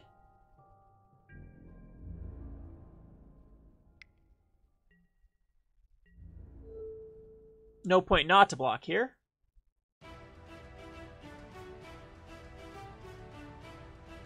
And I think I found my groove here. This is the deck I like the most. This is a Kami lock deck. Pestilence, a black-white Pestilence deck. So we're trying to tune it better than how it exists at the moment. Yeah, I don't even like running out stuff, but eventually I think I can run out my opponent. Counterspell this one. We know you got it. Gush counterspell. Deprive. Soul Sisters is bad in Pauper, Evan. I think this deck just does a better job. We need the Johnny's Primate. We need the Kavu Climber. We need some reason to gain some life. Power Sink. That is a card that I have not... Ugh. Well, that is a unexpected card. See? You get these... You see all these stock lists of Delver, and you eventually see some cards that, you know, aren't being run in Delver. I was always surprised the Taxing Probe doesn't see a lot of play in Delver. They could just shorten the deck down. They have a lot of already cards that do that, but... Alright, so Spellsper's Right's just going to get in so it can get some damage. My opponent wants to get another ninja on board. I don't know if that's the right thing to do, though, because I'll just Pestilence it off.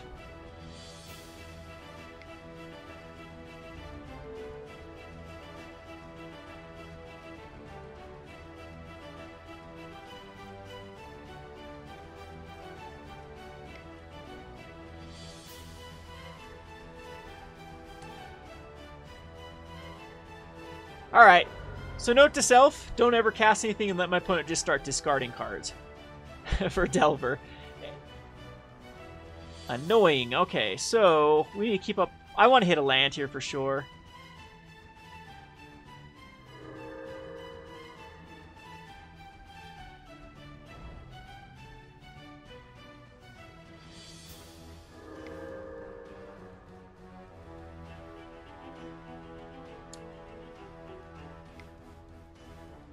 Yeah, well, it's been taking off at all, and my local game store has had a very good reception, Pauper has. I'd like to get my modern players interested in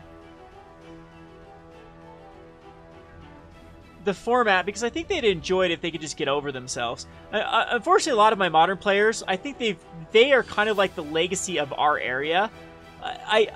One of the reasons I think they like modern is they can have a huge advantage over the average Joe just because they have the decks. And it costs, there's a huge entry point. One of them actually has an all-foil Jund deck, for example. So you can kind of tell what type of players they are. They don't come to my store anymore because we ticked them off about something.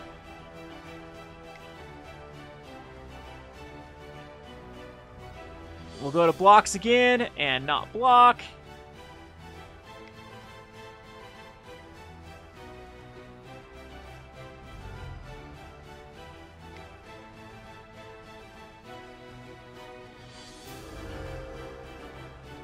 And my opponent's just going to try to wheedle me down through my own Pestilence is it looks like is going to be the route.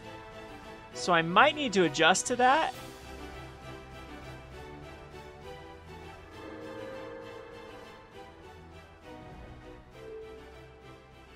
Not sure this bog is relevant or not.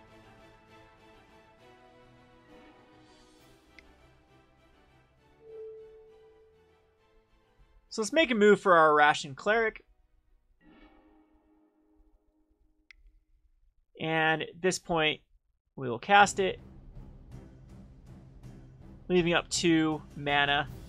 And we got rid of 2 of the ninjas. There's not a lot. Like I said, I don't think this is the Spire Monitor version. That does not work, buddy.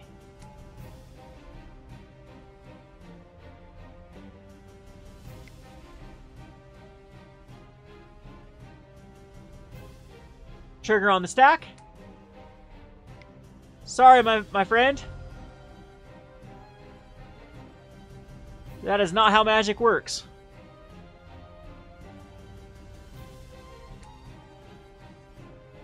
So now I would say we are definitely in the lead. Oh yeah, Evan, like if you watched, has everyone here actually watched my Pauper video? Like the 5 misconceptions about Pauper? I was converted, and you have to actually thank you idiots, you dummies on my stream, for, I actually think I Pestilence here. Okay, so there's 3 spell sacrifice out of the way.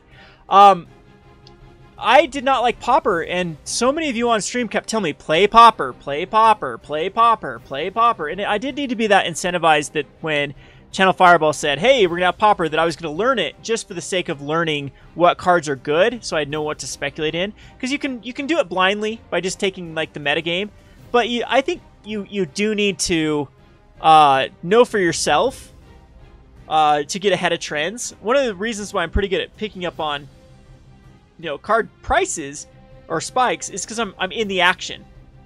I've seen the Bedlam Reveler decks, for example. I've seen the Spellcrawler locks and things in Modern. That I know these cards are going to go up because I've played against them over and over and over. But what is Grim Harvest whenever a creature is put into your graveyard? Okay, it doesn't trigger off your opponent's.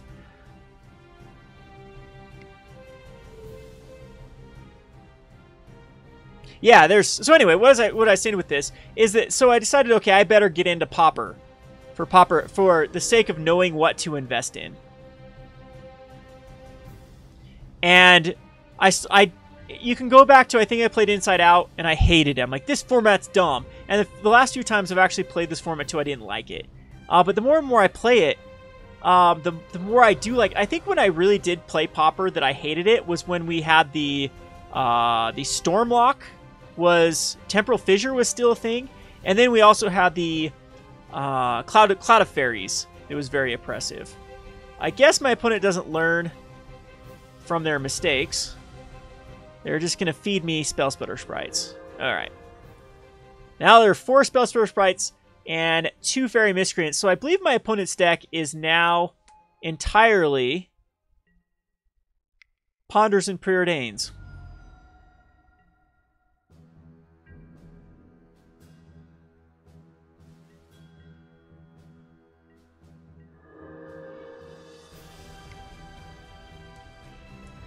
Well, the thing is, too, Pauper's getting better with new sets. Thraben Inspector was a huge... just looking through a lot of comments today, we're sort of like, man, this is Pauper playable. If someone just give it a chance, it's playable. We went through like a dozen of those cards, where I think it's just a matter of time before people pick it up.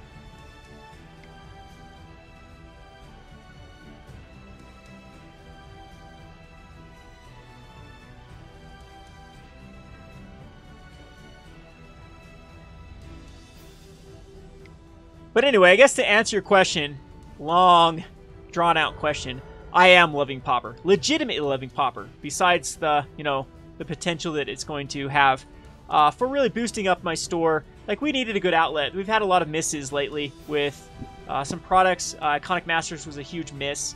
Unstable, I think we sold out too quickly on Unstable to really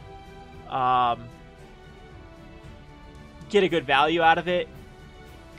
By the way, Rudy's wrong about Unstable 2. The print run's a lot larger for the second one than people thought it was.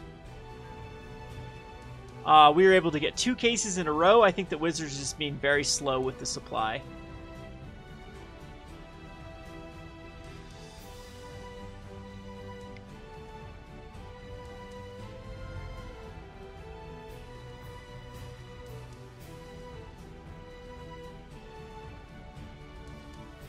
I actually don't want to do another Pestilence. I want to get my Grim Harvest back.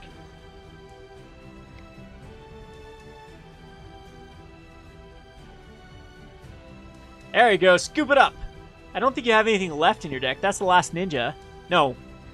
1 more Fairy Miscreant, 1 more Ninja, 3 more Delvers, and then the rest of it's lands and cantrips. All right.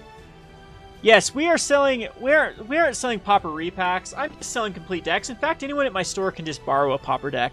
We're not like for our Pauper tournaments right now. We had 8 people at our last Pauper tournament, which wasn't terrible. Like I said, Richfield's a very, very small community.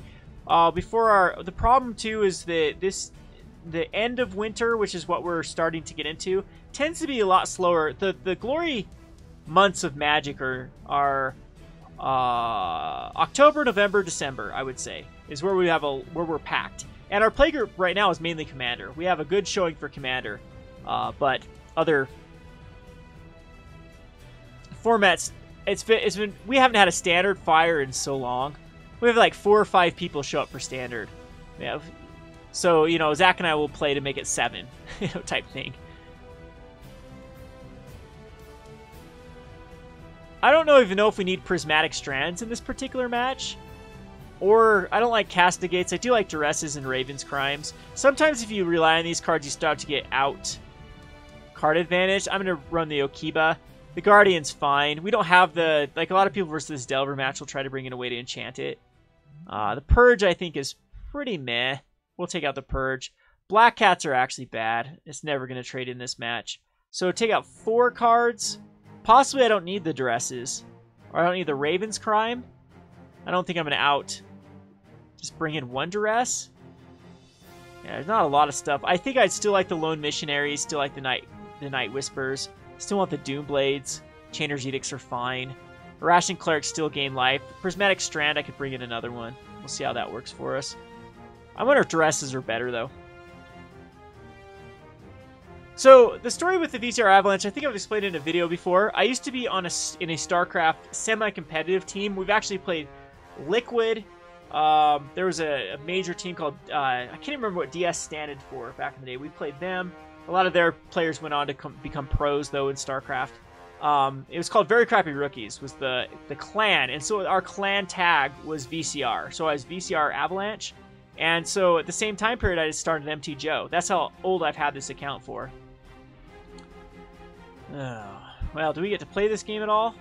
This could be a keepable hand because all I need to do is draw one more land and I'm there. But I think I'm going to ship it back for a 5. Yeah, this is much better.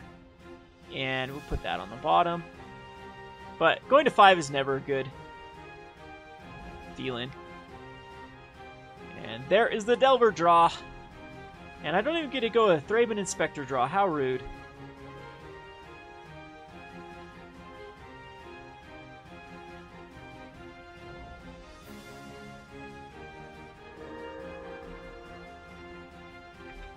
See if Delver blind flips. See you, Gallagher.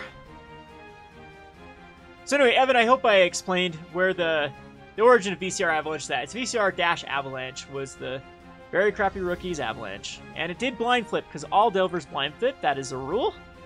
Unless you're playing them, then they can never blind flip. Honda. Gonna try to protect the Delver. Maybe they need the land. Well, Deathpire unsets too. Got very lucky that the tokens and the lands held all the value. So a lot of those Full tokens were actually selling for 75 cents all day long. And same thing with the lands. We were selling islands for $3 all day long.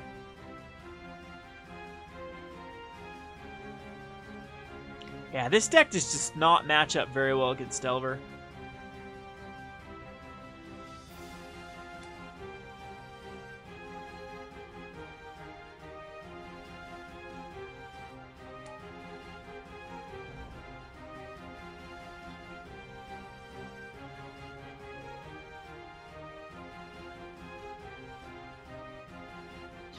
Did anyone play during Delver in Standard where that was the difference between winning the game and losing the game, is whether if your opponent got a blind flip on a Delver? Most annoying format ever.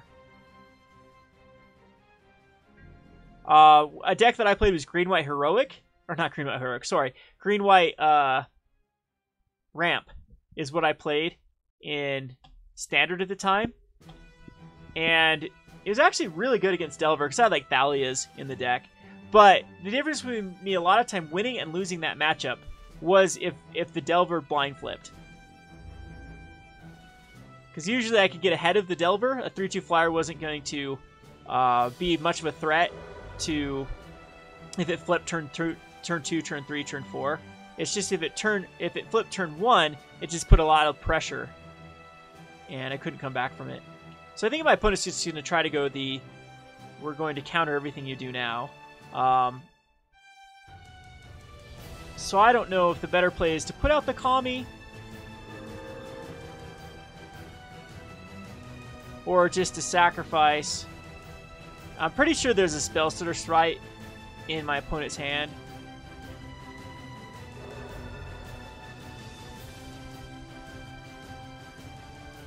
Yeah, so I think I'd rather crack a clue. And lo and behold, my opponent plays it, which I think was very unnecessary to play that Sprite. I don't know what my opponent's going to get out of the Sprite.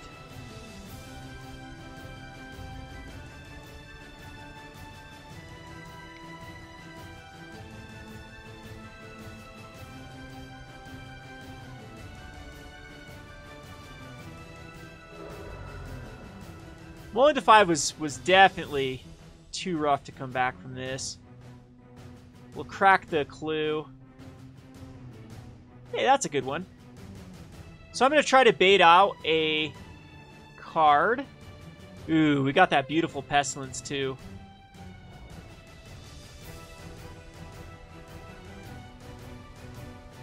Bait out a counterspell so we can Doomblade the Delver.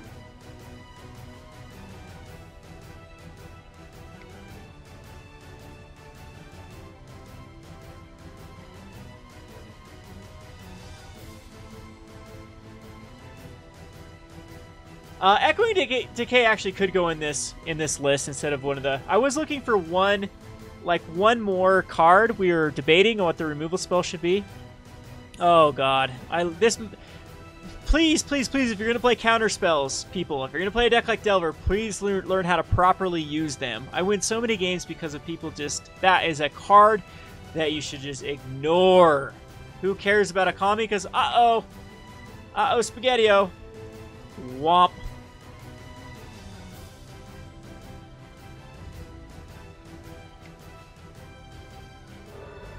And might not end up being that big of a deal for my opponent, but that's a Delver down the bin. The spell source sprites can still be annoying for sure. But it's a counterspell for a Pestilence too. If I get this Pestilence, could be game. Yeah, Echoing Decay is good against but the thing is I already have Pestilence in the deck, so I'm not sure where the Echoing Decay actually is significant. Let's see if a Ninja comes out here. All right, so Ninja is actually going to be. I like this because this is going to guarantee. Oh, beautiful. I can guarantee a Palace Sentinel here or a Pestilence, but I think I guarantee the Pestilence. Unfortunately, it's a Kami, not a land. A land and a Kami would be good. So, I can't guarantee Pestilence to stick out on the board from here on out. I could just put a Palace, though. Eeny, meeny, miny, mo. My opponent will get to draw not another card because I'll block it. We just stick Pestilence here.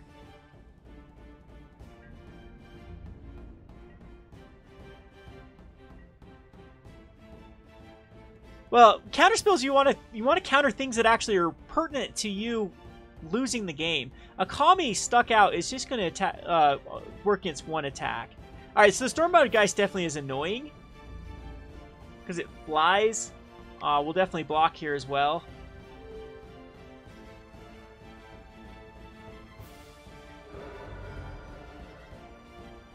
And now it's like I don't want to put out. Ugh.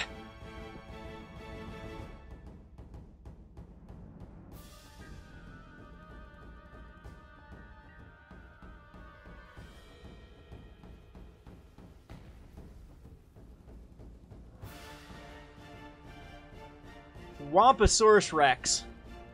I do not like this so far.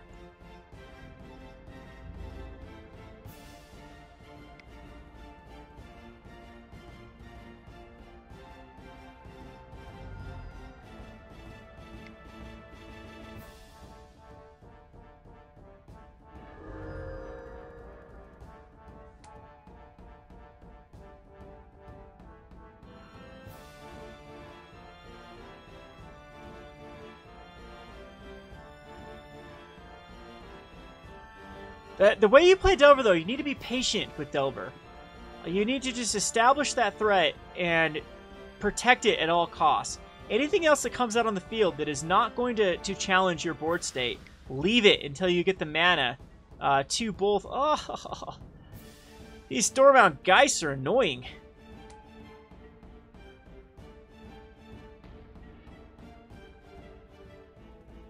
I think I want to play the Barren Moor here.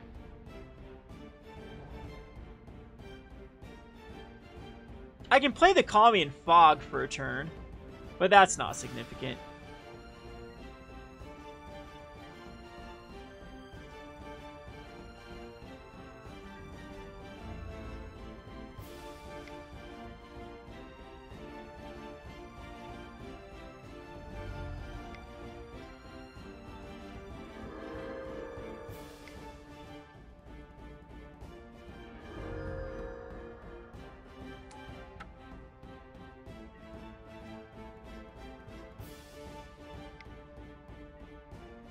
Honda.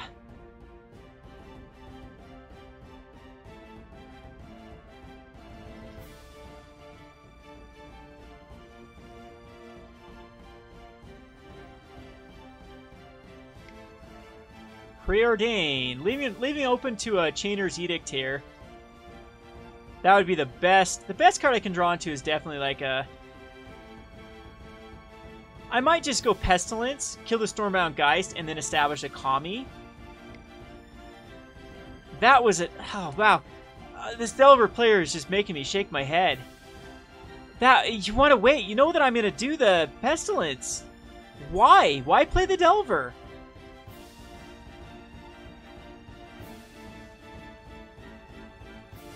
So yeah, I think that's what we're going to do.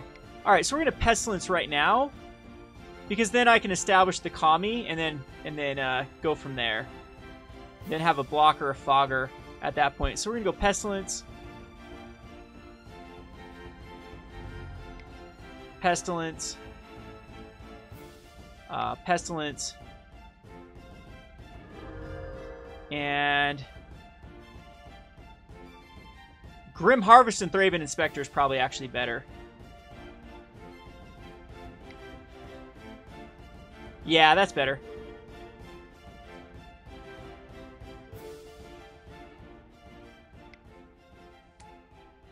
Because that gives us something to do with our mana. Okay, we are in great shape still. Because now I can establish the Kami. Oh, maybe I should have established the Kami. I need to draw it into a lifelink card. But 2 Delvers, 2 Stormbound Geists are already taken care of. I still have ways to deal with 1 more flyer and go down to a 1.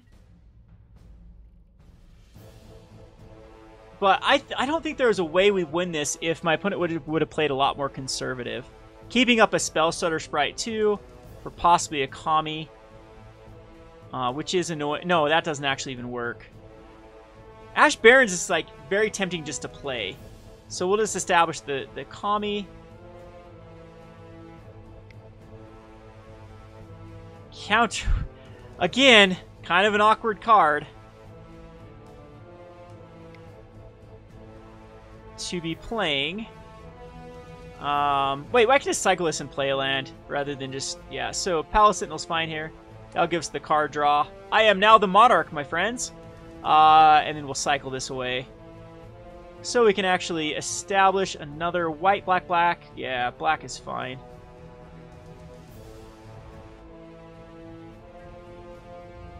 And look, my opponent's not even at the greatest life total. Down to a 10. Because most of the damage that's been done is through Pestilence. And I am the Monarch, so I draw this beautiful card. Pfft.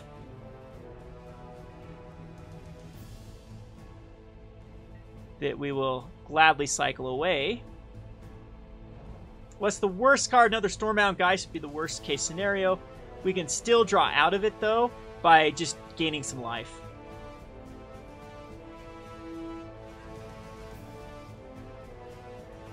Well, I'm glad you're enjoying it, Tron. The first matchups we played with this were so awkward. We were getting the worst hands. Prismatic Strands is a very, very key card here. We're going to go ahead. Attack in with these beautiful Sentinels. Oh, I need to keep the Sentinel back. No, I don't. Why does I think I need to keep it back? That was a bad choice. We're going to go ahead and crack it. The clue.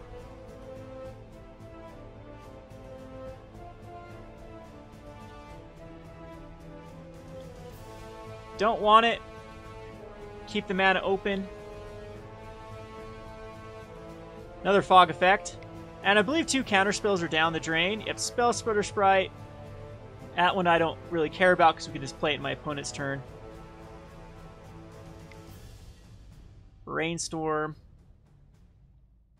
I can still definitely lose this. We've gone through a huge portion of our deck and have not found.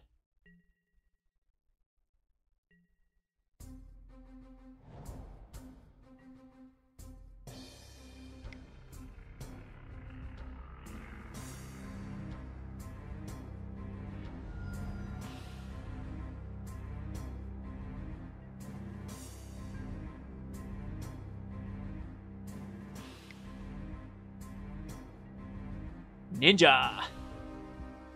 Ninja is a card that can't get through my wall of cards, though, so now I need to keep everything back.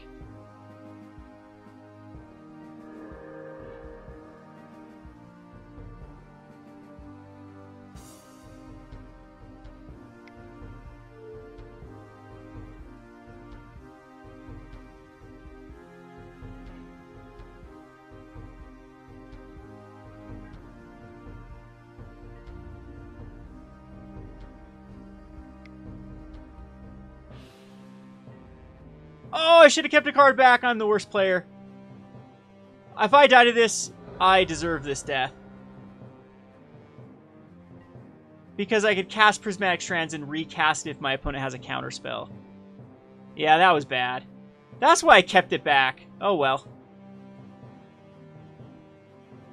I think I just lost because of that. My opponent flashes another Spell Splitter Sprite. Whoops.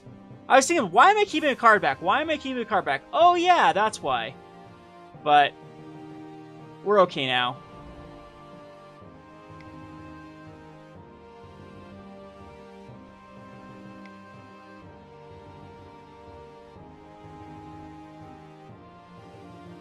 Ninja.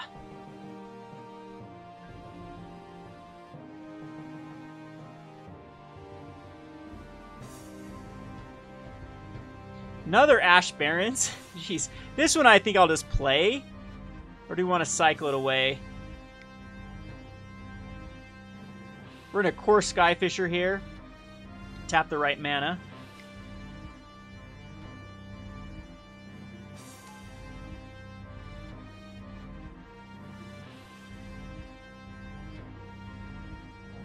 Give us a little padding for another Pestilence activation. And now we can attack in with our good old Palace Sentinels. Which now we can suicide if my opponent lets this go through. Who wins in a match? I can't remember if they like did a... No, it goes to a draw and then goes to another match. But... we are in great shape. Look at this. I don't... Now can I actually cycle... Now the Ash Barrens doesn't cycle for anything, by the way. I found all of my... No, I have one more planes. Do I? I can't remember my deck list. I'll have to check it out to see if I actually do have a target. But yeah, this... I'm with you, Tron. I fell in love with this deck like crazy. It feels like it has game versus every deck, is why I like it. It gives me the opportunity to outplay my opponents, which I do believe that I did in this particular match. My opponent is pretty flooded, though. Enchanted creature gets +1 as flying. Discard a card, return enchanted creature to its owner's hand. Wow, okay. That is a very interesting card. So...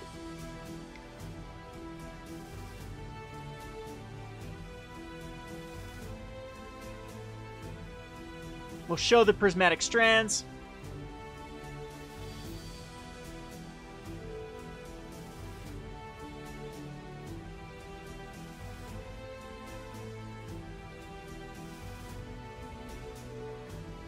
Block it anyway, even though it's not relevant. We're going to cycle this to see if I even have anything left. Hey, we do. We have 2 left. 2 planes left. Block it. It's super effective. And win the game.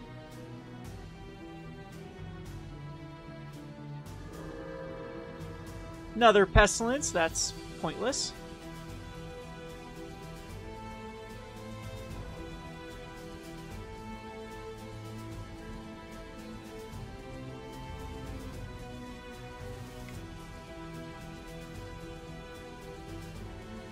Another Sprite, the last card in hand.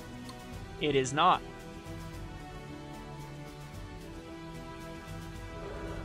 Put a light bulb in my mouth? What does that expression mean? Put a... Here, I'll show you the... Put a light bulb in my mouth.